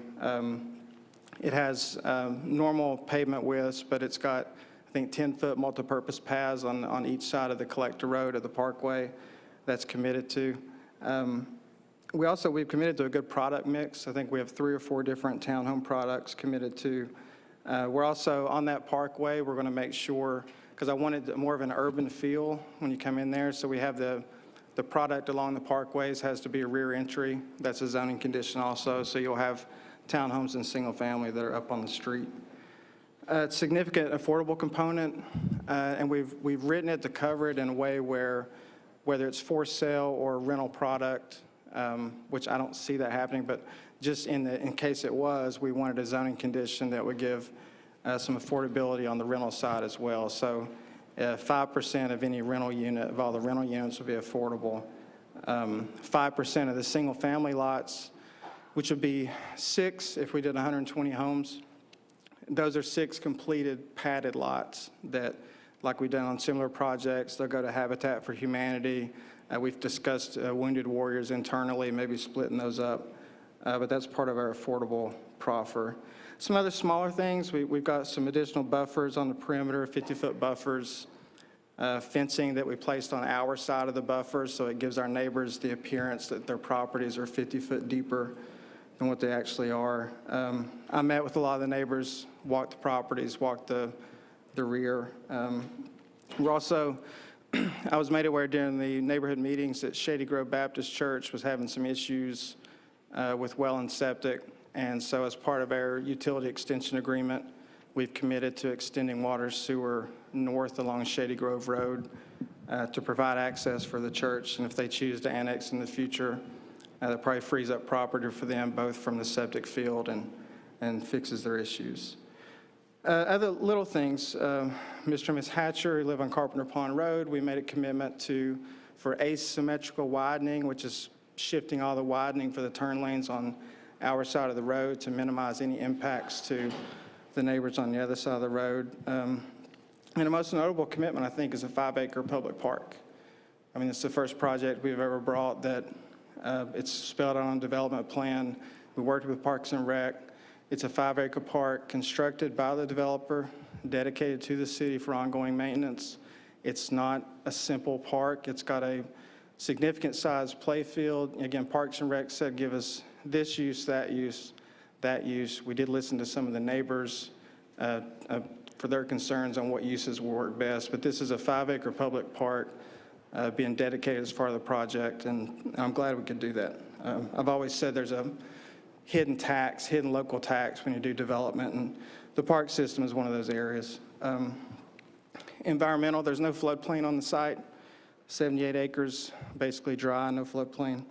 We are doing the 100-year detention like we have always been doing. I also want to point out, it's 72 of the 78 acres flow south to the lower Neuse. They flow through Sycamore Creek, and eventually into Crabtree Creek, and that's Raleigh's water. Only 6 acres of the site out of the 78 are in our watershed, the watershed. Blasting and soils, I read the geotech report recently. Triassic soils, they're there. Clay is there. But we did 17 different bores on the site, and only one bore out of the 17 did we find highly plastic clay, which is what you avoid, and those are areas where you have to work basically between November and as late as May every year. You have to avoid grading during those times, but we only encountered that once out of 17 bores. We also found no rock out of 17 bores. The bores go a minimum of 15 foot deep. There's no rock in any of the geotechnical report. Traffic, we did a traffic study. I know traffic's always a concern. There's a long list of improvements on the cover page. I do want to point out that the immediate roads, and I always follow the staff report's numbers. 2 of the roads have 1,700 cars a day. 1 of the roads have 3,700 cars a day. All 3 roads have a capacity of 12,700 cars, so we're 3 to 4 times minimum of what the existing capacities are. Planning Commission approved the project 9-3. I'd be glad to answer any questions and reserve time for responses. Thank you. Thank you so much. All right, I have 3 online speakers and I have 6 cards here. So I'll go ahead and call the folks that are in the house tonight. I have Rebecca Freeman, Donna Standback, Pamela Andrews.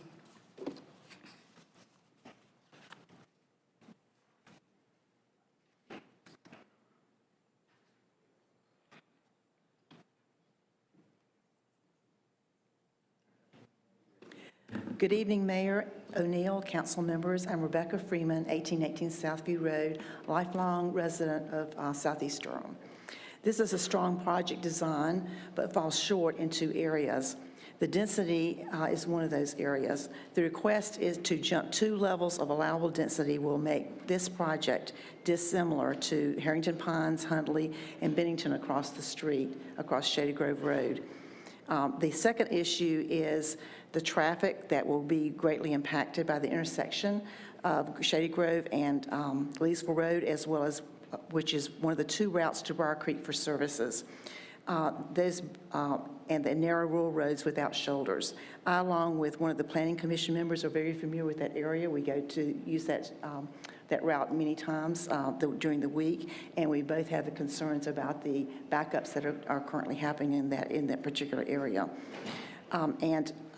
Also that 10 of the 14 neighbor comments agree with this assessment. I appreciate your time.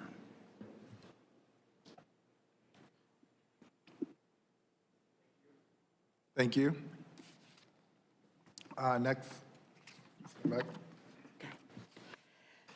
Good evening, it's Donna Steinbeck again at 4825 Jimmy Rogers Road. My concerns I mailed out this afternoon to y'all regarding the matrix and the issues that I see. This first concern is that this is too large of an acreage to be mass graded, and with excessive runoff in the Triassic soil.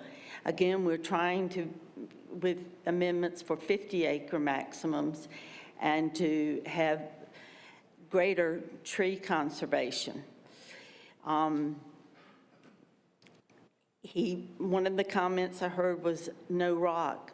But a lot of times they do not know until they get in there if there's not going to be any blasting. The minimums have been provided for the environmental metrics. The 70% impervious soil is worst case. The minimum of 13 acres for open space was provided, a minimum of only 15 acres for the tree preservation. The minimums for the intermittent buffer is what was stated. We need better than minimums, and especially with the tree preservation. That really needs to be for site. large to be 30 to 35%. That's what we're looking at, and this is after much input from everybody. This particular proposal's been going on for quite a while. There's a minimum provided for the perimeter buffer, and there is way too much cumulative development in the area impacting the traffic now and for future and other infrastructure. I too have gotten caught in that wait trying to cross into Leesville Road, and it is terrible. And I don't see how, with the roads that they have, that they can adjust for this larger development. Thank you. Thank you. And just a reminder that all of each side has the same amount of time. So as you're speaking, you'll hear the indicator of 3-minute intervals. But just know that that's... Are you giving 3 minutes or 2? 2, I'm sorry. But this side has, the opponents have 18 minutes, just like the proponents. Okay, thank you. Pamela Andrews, 6108 Wake Forest Highway. I visited a home today about half a mile down the street from where this is going to be, where dynamite blasting starts tomorrow. She had me come out today. Here is another 78 acres to be developed before these 2 amendments can get passed. Why? These new developments annexed before these amendments can be completed and passed will not be held to these new standards, especially concerning the mass grading of maximum of 50 acres at a time. In the second amendment, at least we are trying to hold the developers to 50 acres of mass grading at a time with the tree preservation of save at approximately 15 acres. None of these parameters will be imposed on these new developments. An open invitation will be extended to ravish the land and rip it apart, which causes this tomato soup in our creeks as it travels to Falls Lake. Samantha Kropp spoke with you last week. This past week, she was back in the creek. She has been surveying Lick Creek for macroinvertebrates in 4 separate locations. 3 have been heavily impacted by development where sedimentation is clearly an ongoing problem. And another reference sample was on Rocky Branch, which leads to Lick Creek. The purpose of this macroinvertebrate study is to determine the health of the water body. In healthy bodies of water, macroinvertebrate populations are diverse and thriving. In polluted bodies of water, these populations are limited to pollution-tolerant species. What this shows is that sediment isn't just flowing in the water, it's settling and choking out the life beneath it. And as opposed to the reference sample sites where we could actually see rocks on the bottom of the creek. Even the macroinvertebrates are being harmed, which is the smallest of the critters, as our creeks are filled with this sediment-rich tomato soup. I continue to ask you for a comprehensive environmental study and a delay in permitting more homes in this area until our creeks and ecosystems are truly studied, because they are suffering. I thank you humbly. Pam. Thank you. Next we have Pam Williams. I didn't know which order to go in, but thank you. Good afternoon again. My name's Pam Williams. I live at 2130 Adventure Trail off Leesville Road.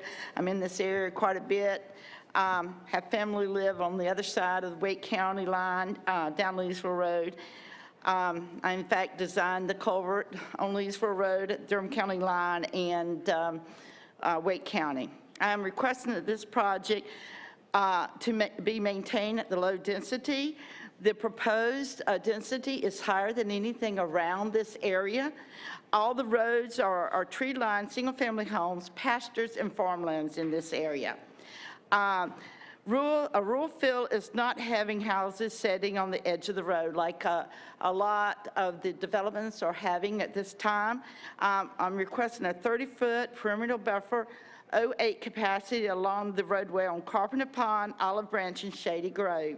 They are all pretty much, except for a little portion of Carpenter Pond, pretty much all trees, and that's what the community, and as the UDO states continuously, is within the character of the existing surrounding. And also, the 30-foot perimeter buffer and the 08 on these roads are in the tree preservation text amendment. So, you know, I'm not asking for anything that we're not going to be asking for later. I'm asking for this to conserve the scenic views from the public roadways and reduce the high density and the hardscape in this area. Again, this is the highest density, and it will be creating around 3,700 vehicles per day.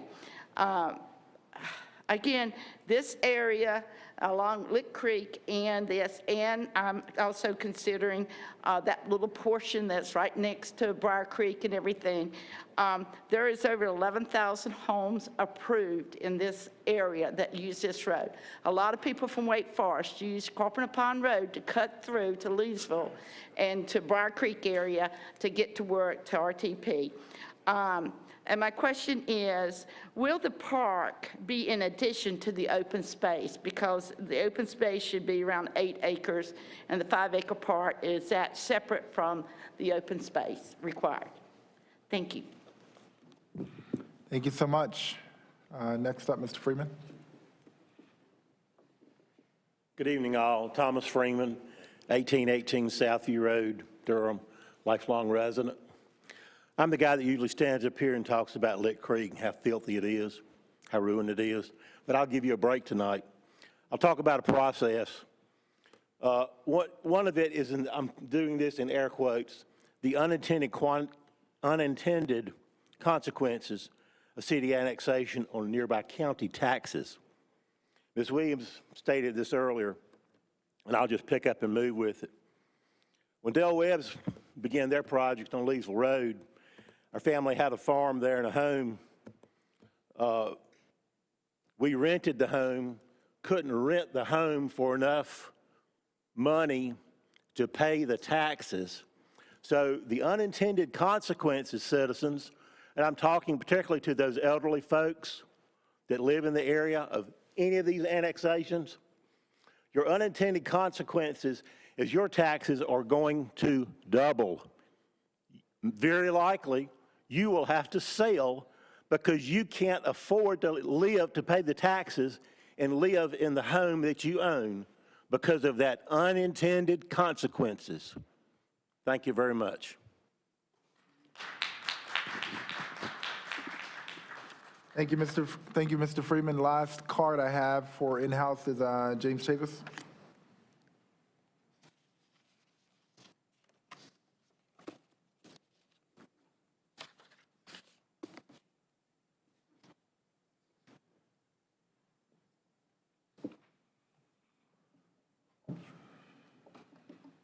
Thank you once again for me to speak. As you've been hearing from citizens that stay closer than we do, I remember Leesville Road when I was a child.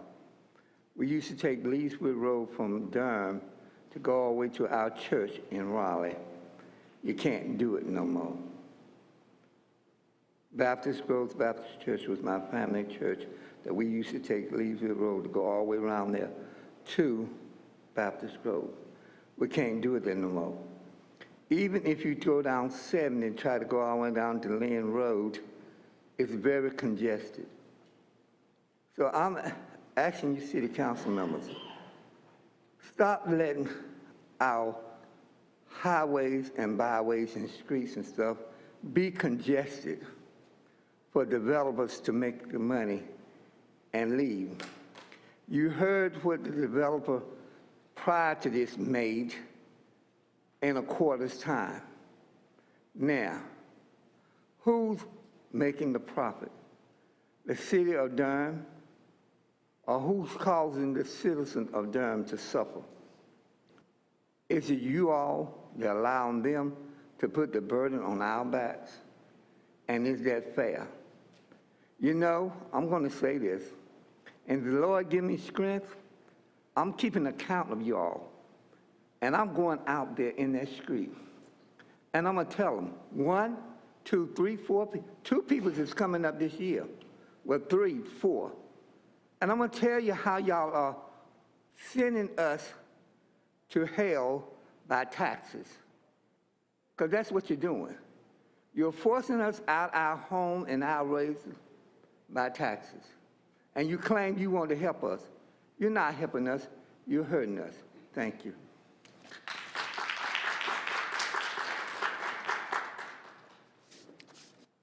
Thank you for your comments. I have 3 people online, Madam Clerk. Tina Motley Pearson, David Johnson, and John Curley. John Curley was actually first. Joseph Curley, sorry.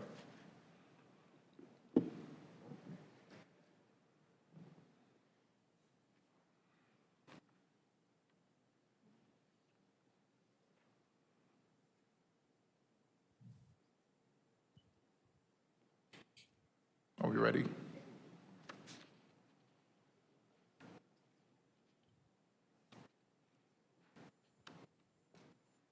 Hello? All right, Mr. Curley, thank you for being with us. Are you an opponent or proponent? No, I didn't intend to speak. I'm sorry. I registered out of error, so I really have nothing to say. I'm just listening. Thank you. Well, thank you for being with us. No worries. Next person I have is Tina Motley Pearson. Hi, can you hear me? We can. Ms. Motley, I did not have you down as an opponent or proponent. Could you state your name, address, and your position on this case? Sure. My name is Tina Motley Pearson. I live at 2205 Olive Branch Road. I am in opposition to the Shady Grove Assemblage. Again, I feel like it is too much impervious surface for the highly erosive Triassic Basin soils. I feel like this is another example of a development site that will be mass graded and potentially blasted. I heard what Mr. Edens had to say about the blasting. And if they say there will be no blasting, is it possible to get a committal on that? I do feel like Durham can be a better steward of the land and can do more to protect our creeks and streams. More impervious surface means more stormwater, and clearly the stormwater provisions aren't working. I am looking forward to seeing improvements in the code to address erosion control. You know, we don't really know what the site plan will look like since site plans are a rarity these days, but I would guess that it is more of what we have been getting since many of the developments are approved without details. And other than the pointless neighborhood meetings, your vote on annexation is the only opportunity for citizen input. I can't support any developments that continue the current trajectory of negative impacts to Southeast Durham. Thank you so much. Thank you, thank you, Tina. And the last person I have registered is David Johnson. Mr. Johnson, can you hear us? I can. Can you hear me? We can. You are free to speak after you state your name and address for the record. Thank you. David Johnson, 4123 Carpenter Pond Road, Durham, North Carolina. As it was stated by Mr. Edens, this is the gateway to Durham. And saying that the gateway to Durham is a 2-lane road. You're speaking of bikes earlier, that the dangers of them and all. This is a huge area for biking. And has anything been put in place for bike lanes or anything of this nature? It is tremendous amount on the weekends. With all this additional traffic, it's going to be nothing but really bad. I've not heard anything addressing this at all. You've heard the whole time this has been going on past few months about the blasting. I'm not sure if anything's in place as a permit has to be obtained to an inspection of each well or each house, or is anyone in the city of Durham collecting these permits and going out and inspecting? It will be time consuming. It will be some money, but you're dealing with people's personal property that they're having to pull money out of their pocket to pay for these things, which is not right. You've seen this going on for a while, but have you put anything in place to counteract all of this? Growth is always going to be around, but planning it, and with what I'm understanding tonight, this is the last vote because you are going to change some of the recommendations. If you're going to change the recommendations, you know there's an issue somewhere. I don't see the urgency of this. Get things in place. When it's time, when everything's in place, do what you need to do. But once you vote for this, it's on and it's no change, it's no going back. Rather have a nice place than just a bunch of people on top of each other wishing that someone 5 years ago had done what they needed to do. I appreciate your time. Thank you for being with us. Those are all of the registered speakers that I have online and in-house. So at this time, I will close the public hearing and bring it back before the City Council. Colleagues, are there any comments? Councilmember Freeman. Just a question regarding the public hearing. Is it the council's now stance that we have to register before you speak?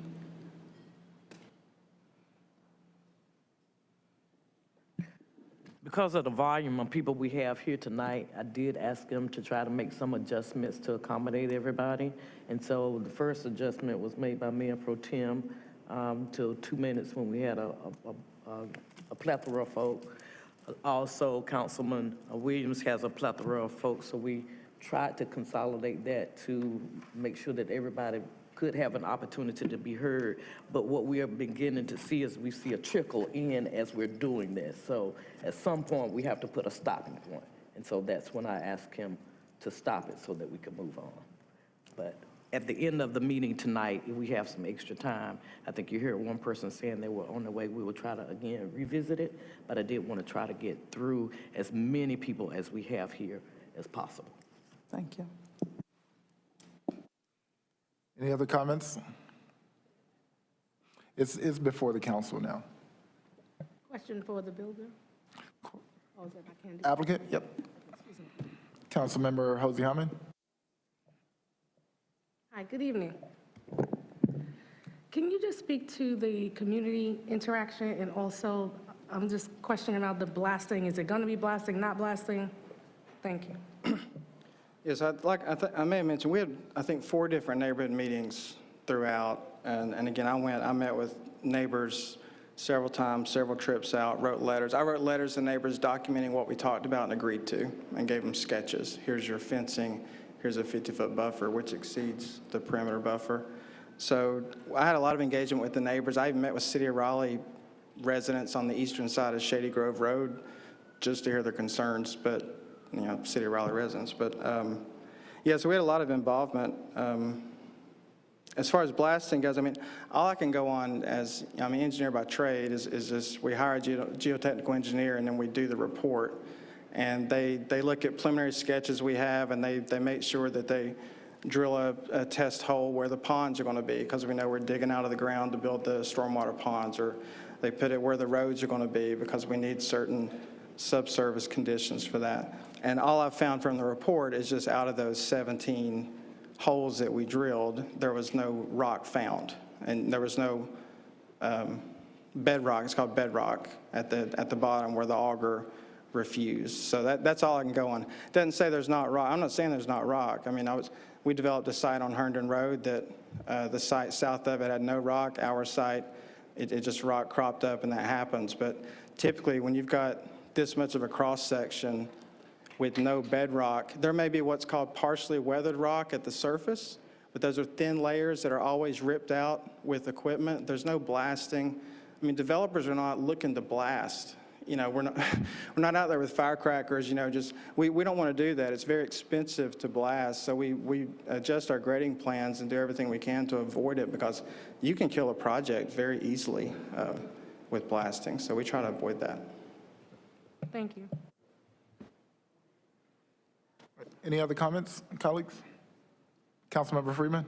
Just a question to the applicant, just asking, following up, will the park be in addition to the open space requirement?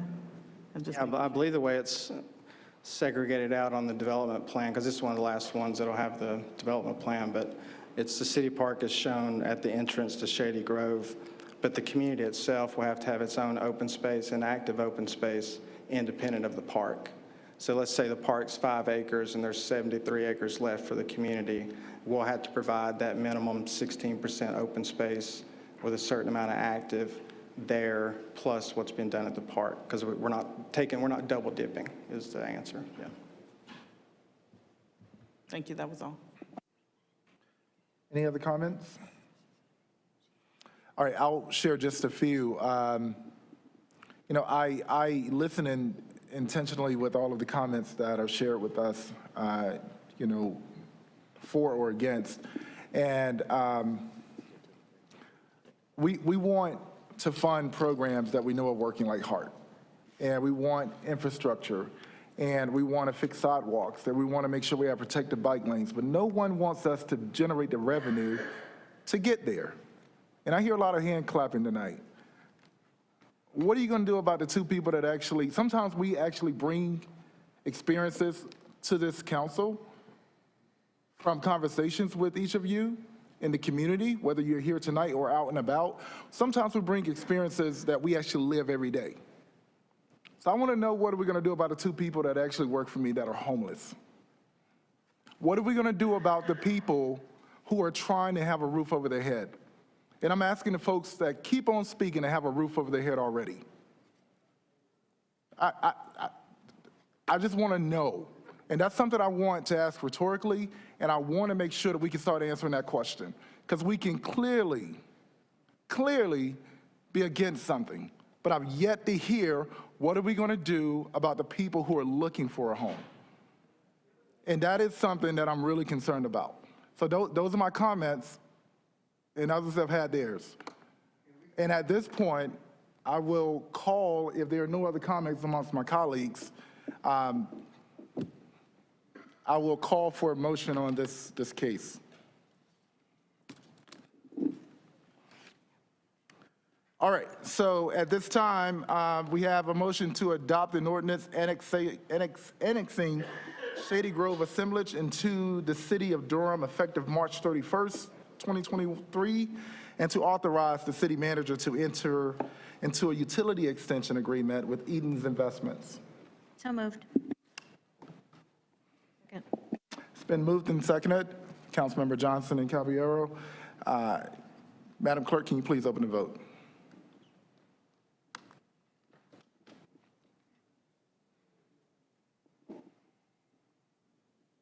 Can you please close the vote? Thank you.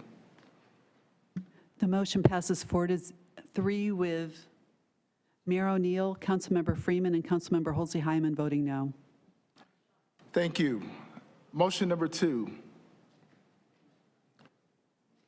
To adopt an ordinance amending the UDO, the United Development Ordinance, by taking property out of the residential rural RR, Falls Jordan District B, FJB, and A60 airport overlays, A60 county jurisdiction, and establishing the same as planned development residential 5.632, PDR 5.632, Falls Jordan District B, FJB, and A60 airport overlays, A60 city jurisdiction. So moved. Second. It's been moved by Councilmember Johnson and seconded by Mayor Pro Tem Middleton. Madam Clerk, will you please open the vote?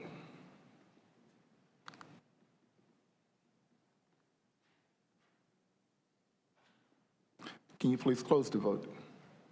The motion passes again 4-3 with Mayor O'Neill and Councilmember Freeman and Holsey-Hyman voting no.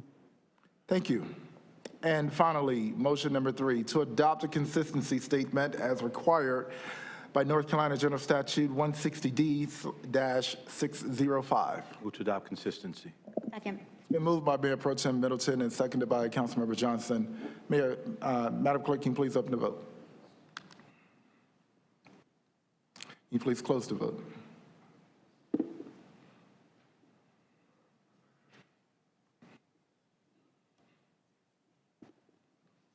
The motion passes 6-1 with Councilmember Holsey-Hyman voting no.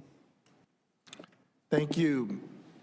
Thank you, colleagues. Madam Mayor, I'll Thank you to all of my colleagues tonight. As you all know, we have to give our folk who are working behind the scenes to make sure that everybody can be a part of this a break at 9 o'clock. We are past the 9 o'clock hour.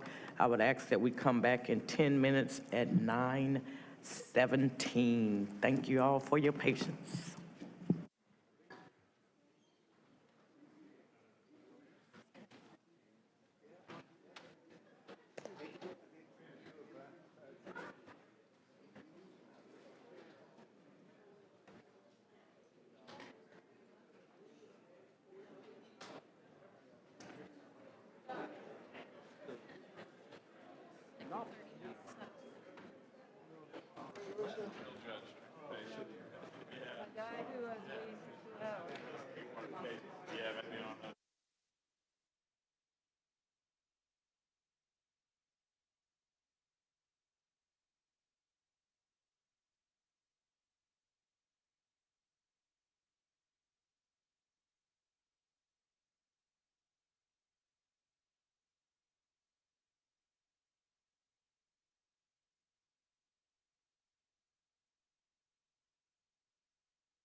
Did you know the City of Durham has interpretation and translation services available? The city adopted a language access plan to provide language services and help non-English speakers have access to city services and programs without a language barrier.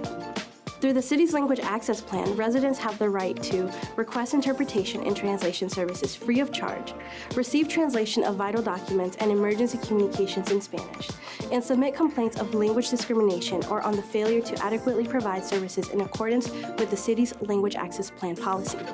For more information on the city's language access efforts, visit durhamnc.gov/language access.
Oh, they're in the back. Oh, sure.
All right. I think we are now ready to resume the people's business this evening. The next item on our agenda is item number 19, the Unified Development Ordinance Text Amendment Simplifying Codes for Affordable Development. This public hearing is a zoning case, and we will receive our staff report, and then we will continue a conversation that we started last week. Good evening, Mayor, Mayor Pro Tem, and members of council. I'm Sarah Young with the City County Planning Department.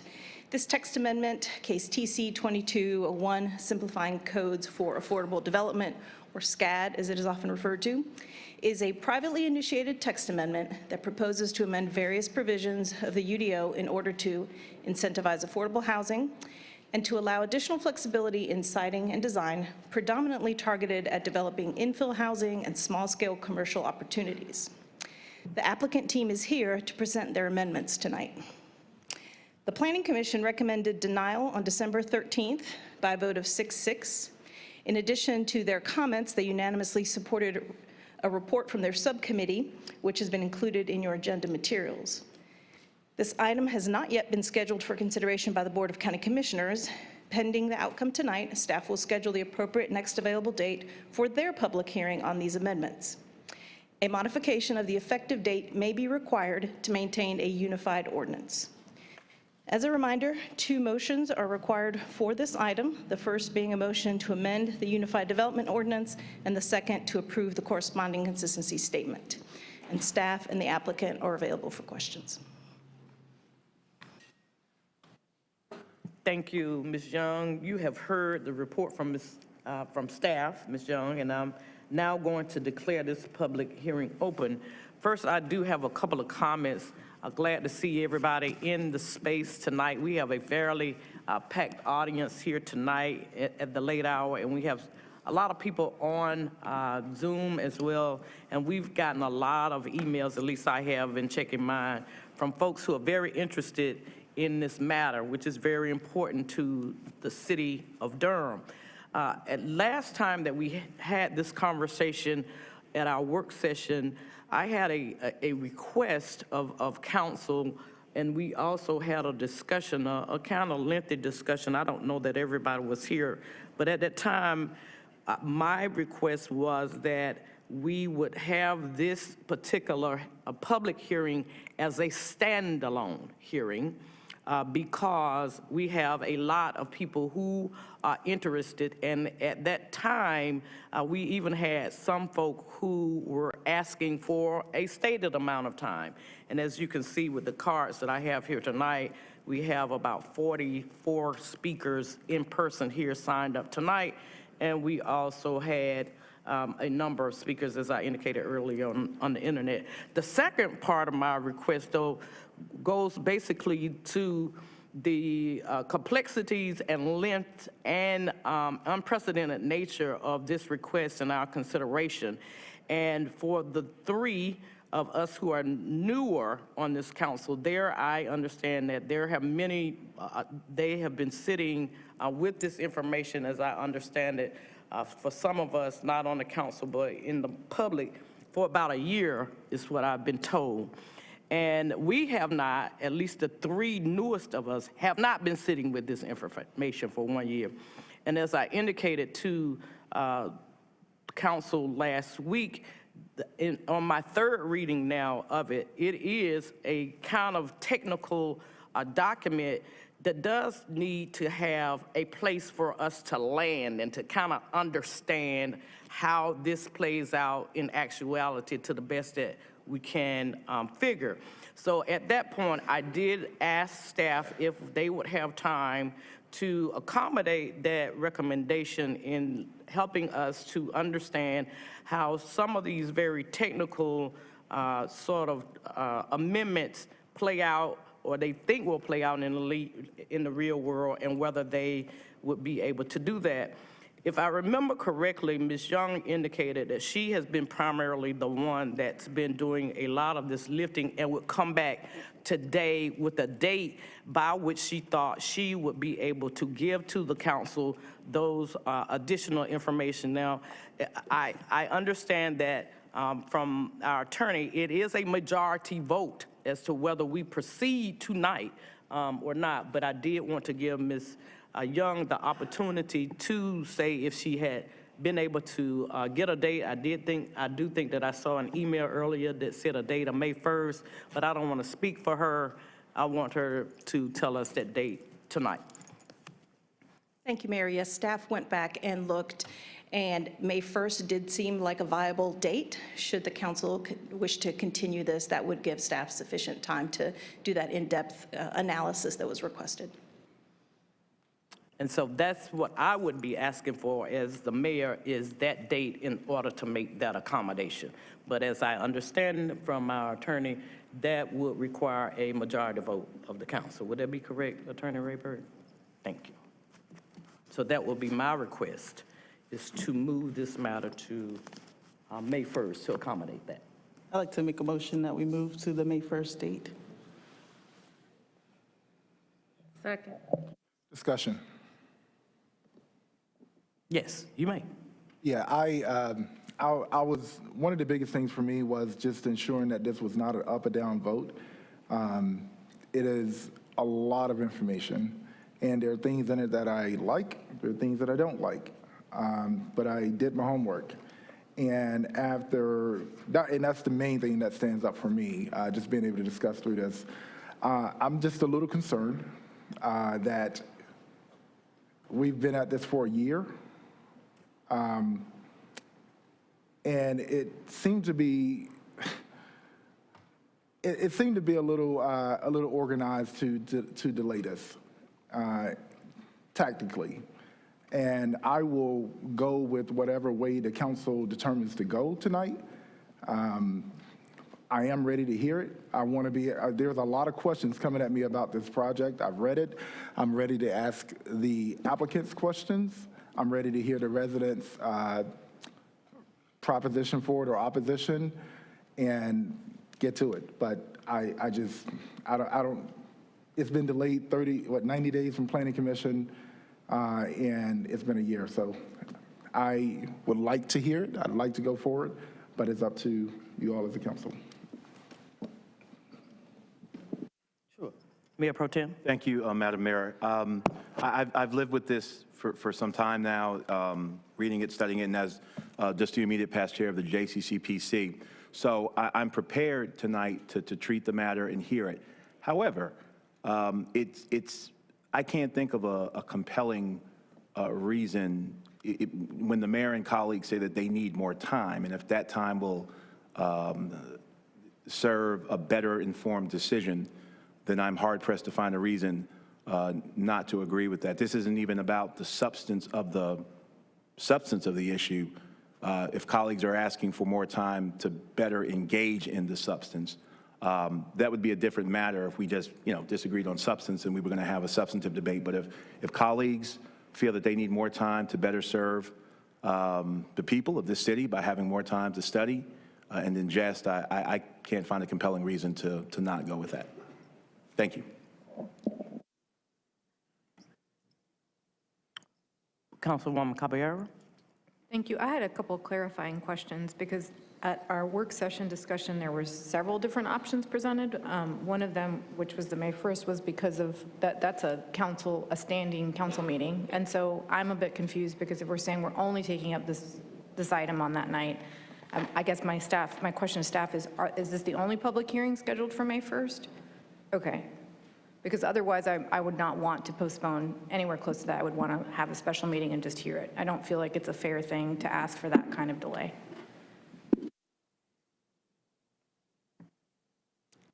Any other discussions? Councilwoman Johnson.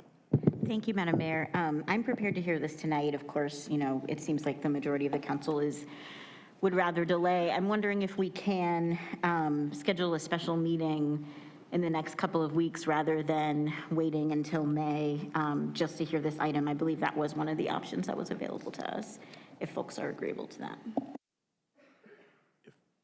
If I might. Thank you, ma'am. I think to Councilmember Johnson's question, I wasn't certain if staff was going to identify a time by which whatever colleagues need to address their questions or I thought there was going to be some type of work product or breaking down of the mass of information. And am I incorrect in that? Because if that date is at play, that might inform when we need to have the meeting or not have the meeting. Yes, Mayor Pro Tem, thank you for that question.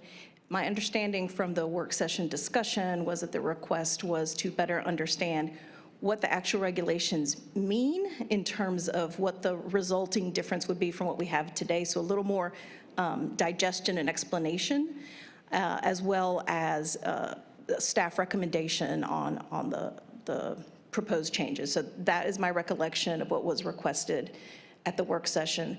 That is likely going to take staff a couple of weeks, probably at best, to put together, because it is pretty lengthy, kind of a line-by-line analysis. So I can't, we can certainly aim for something, but it is going to take a little bit of time. That's not something we can turn around immediately. All right. That's fine. Thank you, Madam Mayor. Councilman Williams? So that sort of drives why I really look forward to hearing this, because one, I hate to impede this on staff, and I think that, you know, with all due respect to the applicants, it's you guys' job to do this. The community does not really understand what's happening here, and this was a very complex document. So I'm not trying to be rude, but you guys are developers. You're in the industry. It's your job to make sure that this is digestible. So Madam Director, I'll take that from you all, that's what you'll do, but just I want to state on the record that I'm not in favor of you guys carrying the load for any developer, no matter who it is. But if that's what we'll do, that's fine. Any further discussion? Mayor Pro Tem. Thank you, Madam Mayor. I will say, I don't know if this is in fairness, but just to provide context, the request was made to staff for the work for explaining, so it was directed by council. Again, for me, this matter turns on, I think colleagues in good faith have said they want to digest more, and I think it serves the debate. It makes for a more robust and substantive debate. I wouldn't dare ask somebody to force somebody to vote on something that they feel that they have not had adequate time to digest, and I take that at face value. My colleagues, again, I'm prepared to treat this matter tonight, but, you know, what do you say when your colleagues say they need more time to digest the material? And I think it would be a better debate if they had that. Thank you. I'm sorry. Councilwoman Caballero. Here's what I would like, because there's various needs on this dais. I would like to figure out if we can hear it before May 1st. I think that is unfair. I think that the folks who have been doing the engagement around this came to JCCPC twice. The documents have been out in the public for a long time. There's several neighborhood groups that have had these things since last July, so they've had ample opportunity to review. I also understand that not all of my colleagues sit on JCCPC, so they haven't had the same opportunities that I have had and some of my other colleagues. So I want a compromise. I do not want May 1st. I think it's unfair. And I also want to acknowledge that not everyone is in the same position as I am around their comfort with the document. I understand it's unwieldy and very technical. So that is what I'm proposing, is a compromise date well before May 1st. I know Mayor Pro Tem is out of town April 17th through 24th, and so I would also request that all 7 of us are here. Thank you. So I'll look back, well, Councilwoman Freeman. I was just going to say, once discussion is, I'll just wait. I think Madam Young she chose the date of May 1st, but I would look to her, since we're actually asking her to speed things up at that point, if that's doable. I don't have a particular date in mind. I don't know that any of us do. We want to hear it as fast as she can get that information that I requested. And yes, my request remains the same. I would like to be able to have the opportunity to dig a little bit deeper. And I have not had a conversation with our planning staff directly on this. I plan to do so. I think that's a part of my due diligence as mayor. is to make sure that I understand what I am voting on and can put it in a context that I understand for myself. And I understand that varies from person to person. So I am still making the request that I made last week, and that is the same request that I have asked our planning. She came back with a date of May 1 for her to figure it out, for her to feel comfortable, but I will look to her again and see if there's a compromise date per Councilwoman Caballero's request. So I would suggest, and we did talk about this, and the direction we believed that we had gotten was to try and stick to a regular meeting date, so my apologies, but that's why we looked at a regular meeting date. We can certainly try and find a date where everyone will be present that is sooner. That is not something that we can do right now on the fly. That requires consulting calendars, so my suggestion is to refer the matter back to the administration, to staff. We will then re-advertise it once we have a date, and we will work behind the scenes with your admin teams to find a date that works for you all and to find a date that works for the applicant as well.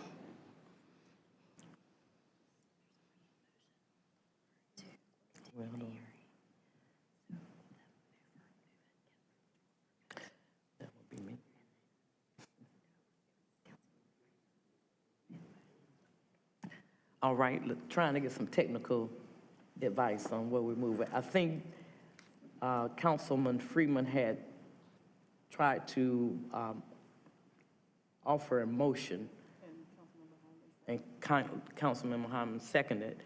In order for us to have it referred back to council, there has to be a withdrawal of that motion and then an agreement to refer it back to council. Or you can vote it, the motion up or down, is what I am being told by council. You can vote. You would like to have a vote on your motion? And your motion was, if you would restate it? The motion was to move forward with the date that the Director Young suggested, May 1st. All right, and there was a second? All right, Madam Clerk, if you will open the vote.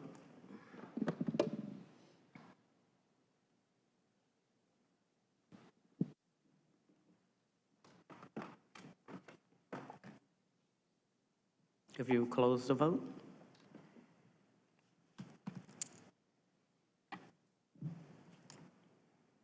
The motion passes 4-3 with council members Caballero, Johnson, and Williams voting no. So this matter is now continued to May 1st, the hearing. So let me get it technically straight. The hearing will remain open, and it will be on May 1st. It is continued to May 1st.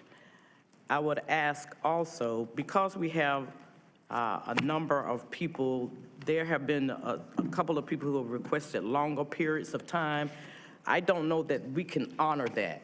What I would ask that you do, if you're not comfortable with the 3 minutes that we are normally allotting, that you give us an idea of what you're requesting, then we will approach that closer in to see how much time we actually need to set aside for this particular part of our meeting that day.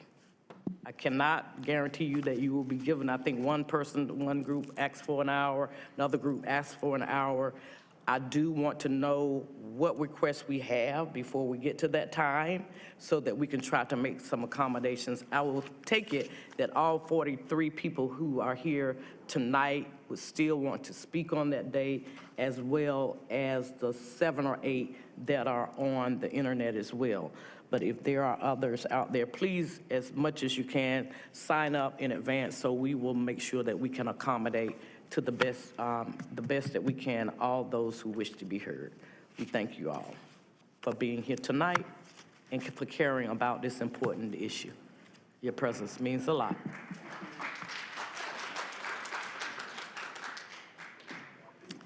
All right, now we will move to items 20 and 21 and 22, and we'll start with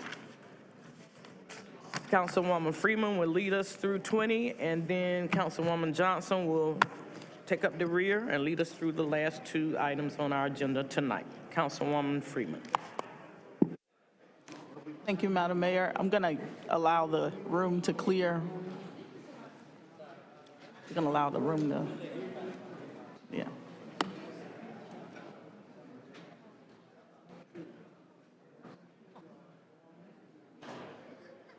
And item 20, the development agreement for Noble University Hill. I'm going to turn it over to staff. All right, good evening, thank you. Thank you. Mayor O'Neill, Mayor Pro Tem Middleton, honorable council members. Alexander Cahill with the Planning Department. We did receive a request for the city of Durham to enter into a statutory development agreement from Dan Gualtieri of Crescent Communities. This statutory development agreement is to allow for an increase in the allowed density on the project site in exchange for the gap financing of 66 affordable units as part of an off-site project at Carver Street Assemblage. The applicant proposes to construct a maximum of 291 additional market rate units above the allowed density of 109 units for a total of 400 units on the novel University Hill site. The proposed benefits to the city include gap financing for the 66 units of the Carver Street Assemblage project, the donation of 8 undeveloped parcels to Habitat for Humanity of Durham, LLC, a $50,000 donation to Go Durham, Go Triangle for a new bus shelter, and construction of new sidewalks that link the bus stop to the development itself. The current zoning is commercial neighborhood and commercial general. The applicant intends to develop the property under the current zoning districts, and the proposed properties are currently designated as Design District Compact Neighborhood.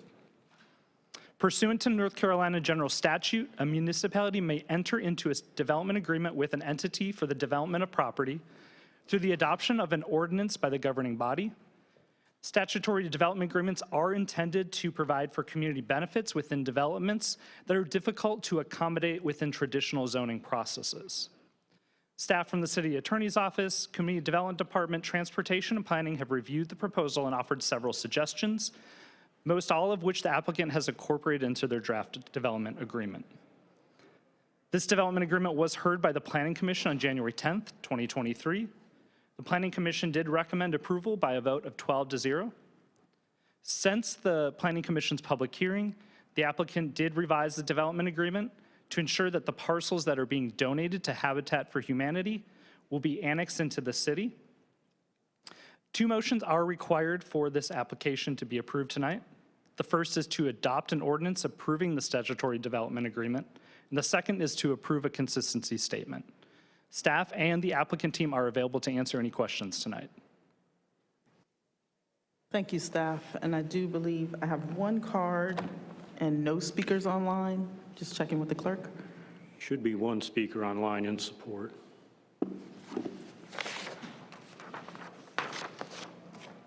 A property owner named Rick Adams, nearby property owner. Okay. And just checking with the developer, Mr. Patrick Biker, to see how much time you think you might need. How do you feel about 2 minutes? I feel wonderful about 2 minutes. I like 2 minutes. 2 minutes sounds good. Thank you. Good evening, Mayor O'Neill, Mayor Pro Tem Middleton, members of the City Council. My name is Patrick Biker with Morningstar Law Group. I live at 2614 Stewart Drive. I'm here tonight representing Crescent Acquisitions out of Charlotte.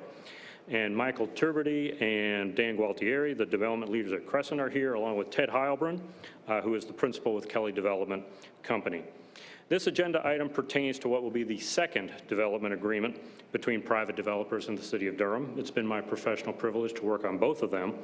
And I can assure the City Council we've had strong community engagement regarding the redevelopment of this site we are considering tonight.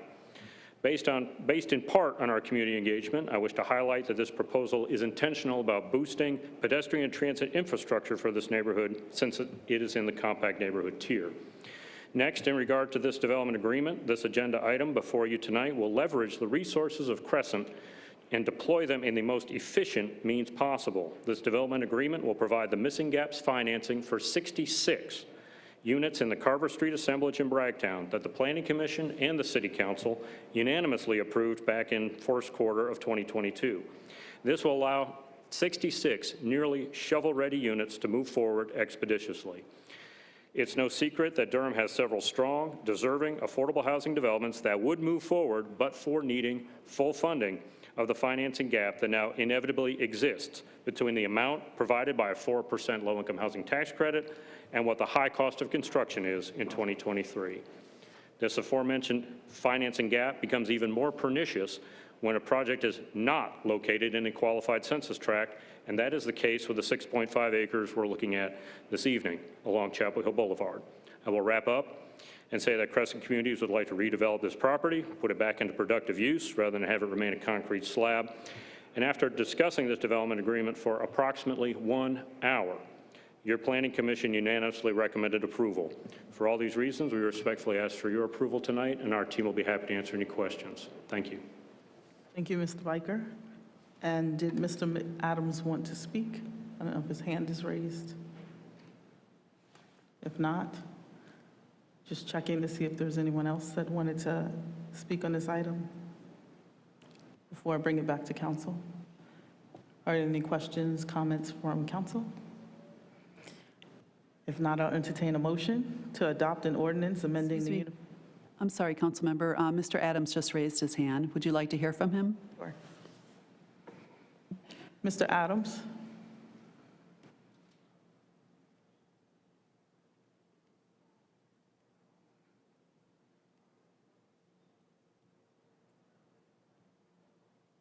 Mr. Adams? Sorry, can you hear me now? Yes, we can hear you. Okay. Thank you. My name is Rick Adams, and I am in favor of the Noble University Hill development.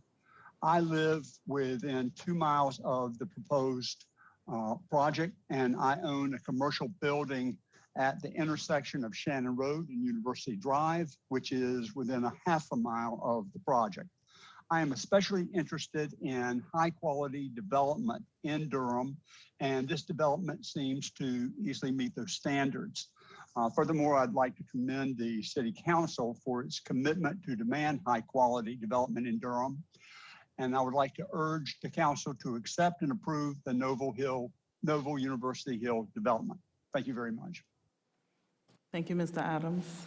And if there isn't anyone else, Madam Clerk? Then I will close the public hearing and bring it back to council. Just checking to see if there is any comments. If not, I'll entertain a motion. Oh, sorry, Madam Councilwoman Caballero. Yeah, I just wanted to say that this is a great project. Thanks for bringing it forward. Sometimes these are real easy to say yes to. I agree. Motion to adopt an ordinance amending the Unified Development Ordinance by taking property out of commercial neighborhood CN and commercial general CG and establishing the same commercial neighborhood CN and commercial general CG with a statutory development agreement, and adopting an ordinance approving a statutory development agreement with Crescent Acquisitions LLC and KB Carver Developer LLC, and an associated utility extension agreement with Crescent Acquisitions LLC, and authorizing city manager to execute both the development agreement and the utilities extension agreement. So moved. Second. Thank you. Moved by Councilmember Williams, second by Councilmember Caballero. Madam Clerk, if you open the votes. And close the vote. The motion passes 7-0. Thank you. And a second motion to adopt the consistency stage statement as required by NCGS 160D-605. Moved. Thank you, Councilmember Williams. Second. Second by Mayor Pro Tem, Councilmember Johnson. Old habits die. Open the vote.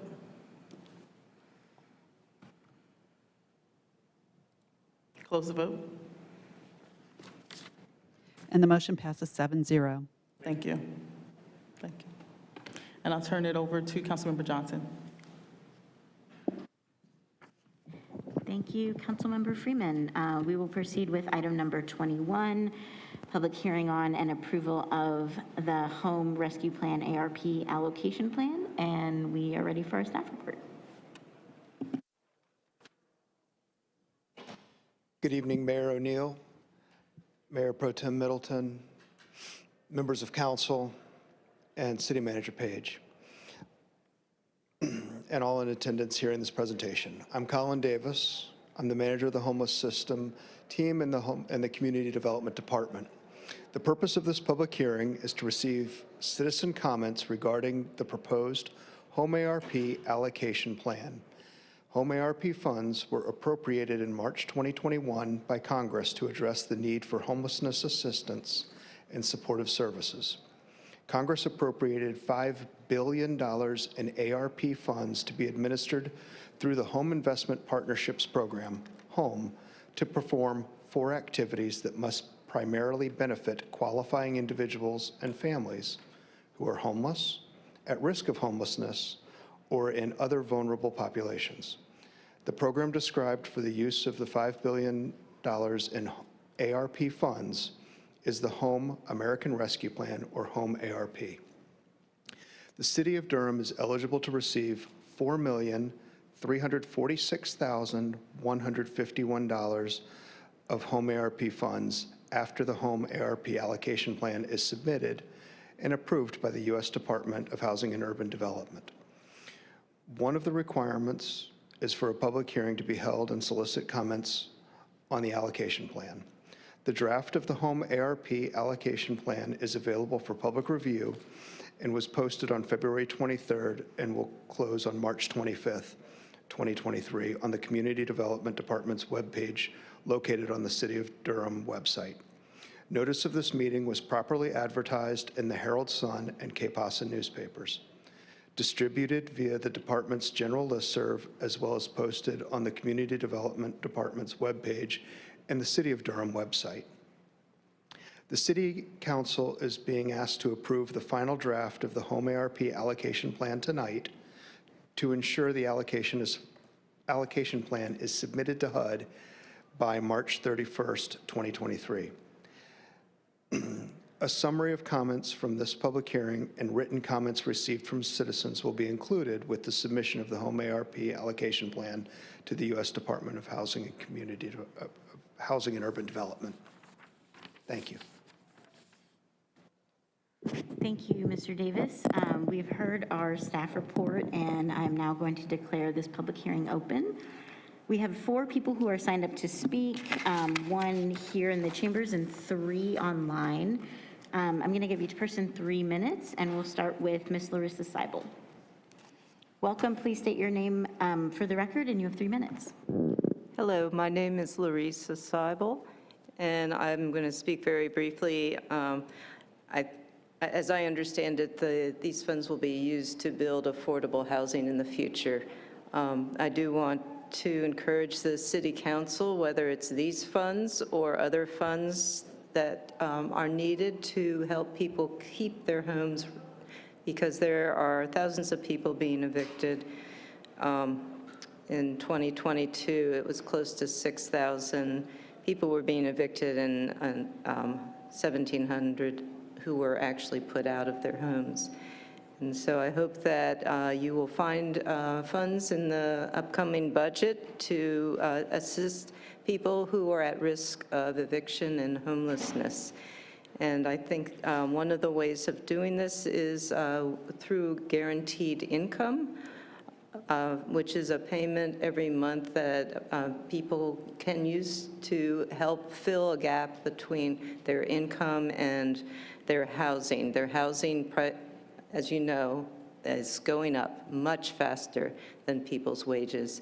And so I hope that you will consider a guaranteed income program, and that builds, I think, on one of the programs that you've already done, a guaranteed income program. This one, though, is specifically for the lowest income residents of Durham who are paying more than 50% of their income in rent. And there's at least 8,000 people who are in that situation already in Durham.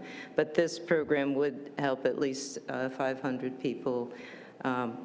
And we've reduced the costs as well from the original proposals. So we'll keep you updated as we work on a program that we hope you will consider in the coming fiscal year.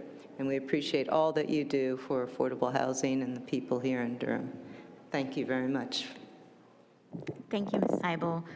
Madam Clerk, the folks who are signed up to speak online are Cameron Smith, Marlise Leggett, and James Svara. Are any of them in the queue?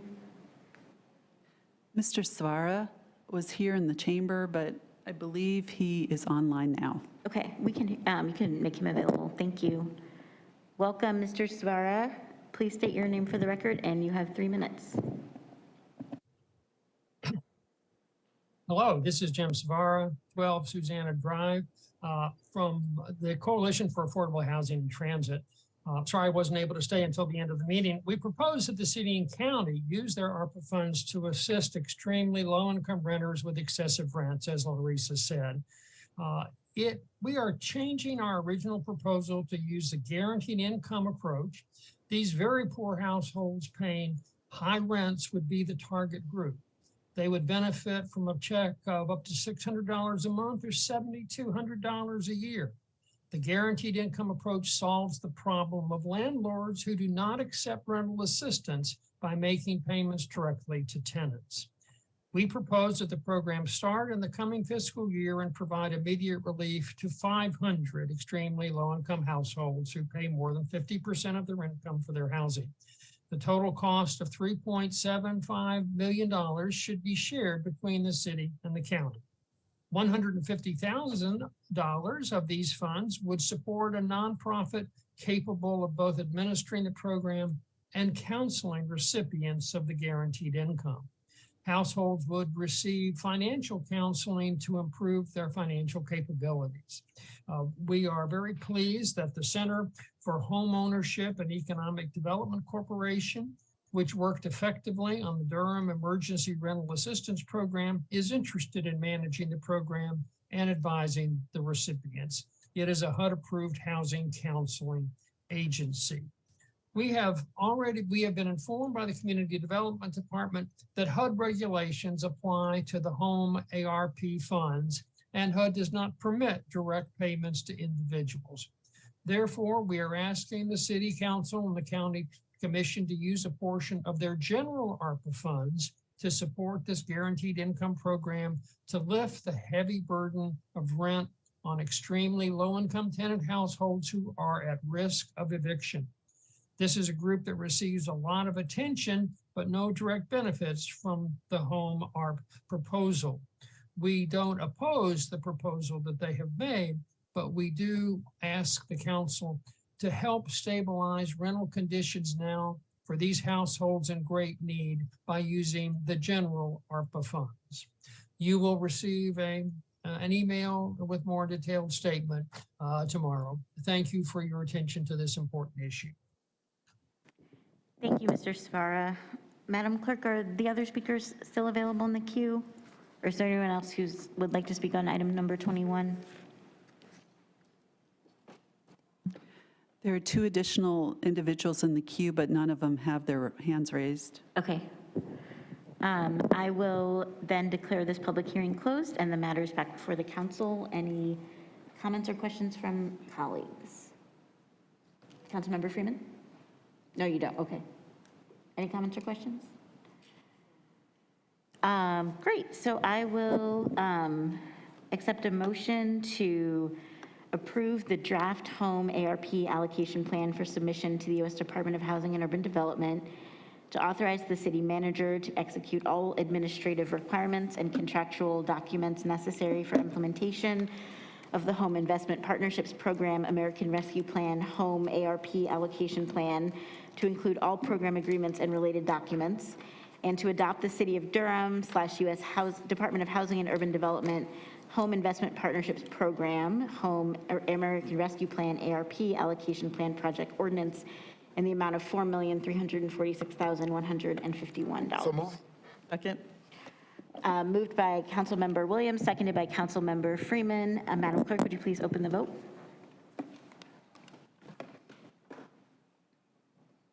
Please close the vote. The motion passes 7-0. Thank you, Madam Clerk. We will move on to item number 22, Fiscal Year 2023-24 Annual Action Plan Needs Public Hearing. And we are ready for a staff report. Welcome. Good evening, Mayor O'Neill, Mayor Pro Tem Middleton, members of the council, City Manager Page, and all in hearing of this assembly. Hello, I am Terry Porter Holmes, Assistant Director in the Community Development Department. The purpose of this public hearing is to receive citizen comments on community development needs in Durham neighborhoods as it relates to the use and receipt of Community Development Block Grant, CDBG, Home Investment Partnership Program, HOME, Emergency Solutions Grant, ESG, and Housing Opportunities for Persons with AIDS, HOPWA funds. This public hearing is a requirement for the preparation and submission of the city's 2023 and 2024 Annual Action Plan to the U.S. Department of Housing and Urban Development, HUD. Notice of this meeting was properly advertised in the Herald Sun and K-PASA newspapers, distributed via the department's general listserv, as well as posted on the Community Development Department webpage and the City of Durham website. As a recipient of CDBG, HOME, ESG, and HOPWA funds, the city is required to hold at least 2 public hearings prior to the submission of its annual action plan. The first meeting must be held early in the developmental stage of the plan. The department anticipates the second public hearing will be held in April or May of 2023. In addition, the city is required to publish a copy of its draft annual action plan for citizen comments for at least 30 days prior to its submission. The city's annual action plan must be submitted to HUD by May 15, 2023, or as applicable. On February 27, 2023, HUD announced its FY 2023 Community Planning and Development Formula Program allocations. The city expects to receive $2,038,871 in CDBG, $1,317,035 in HOME, $182,563 in ESG, and $1,066,328 in HOPWA funds. In closing, a summary of comments from this public hearing and written comments received from citizens during the development of the annual action plan will be incorporated into the final 2023-2024 annual action plan. Thank you. Thank you so much. We have received our staff report, and I will now declare this public hearing open. First, are there any questions by members of the council for our staff? Seeing none, we will move to public comment. There is no one signed up to speak on this item, either in the chambers or online. Is there anyone present who would like to be heard on this item? Seeing none, I will declare this public hearing closed. The matter is back before the council. Are there any comments or questions from colleagues before we move to a vote? Or actually, there's no vote. We're just doing a hearing. Yeah. Just a comment to say I wanted to welcome Ms. Terry Porter Holmes. I don't think I've seen you present before, and so I just wanted to say thank you. Thank you. Any other comments from colleagues? Job well done. Thank you so much. That concludes item 22, and I will pass the mic back to our mayor. Thank you all, colleagues, for a very lively and meeting tonight. I thank you all for participating in the running of this meeting. I've taken a lot of notes, and I appreciate the opportunity to have to do so. I tell Councilman Williams, thank you for carrying the water tonight on those two matters. There's a lot of going back and forth that you had to do in order to make it even. I want to commend you for handling that quite well, and thank you for everybody who's done. Pleasure. Thank you. Everything to make this meeting run smoothly tonight. And we are now at the point of other matters. Are there any other matters to come before the council this evening? Seeing that there are none from anyone, we will stand adjourned at 10:04 on March the 20th, the day before spring. Board City strong. Thank you.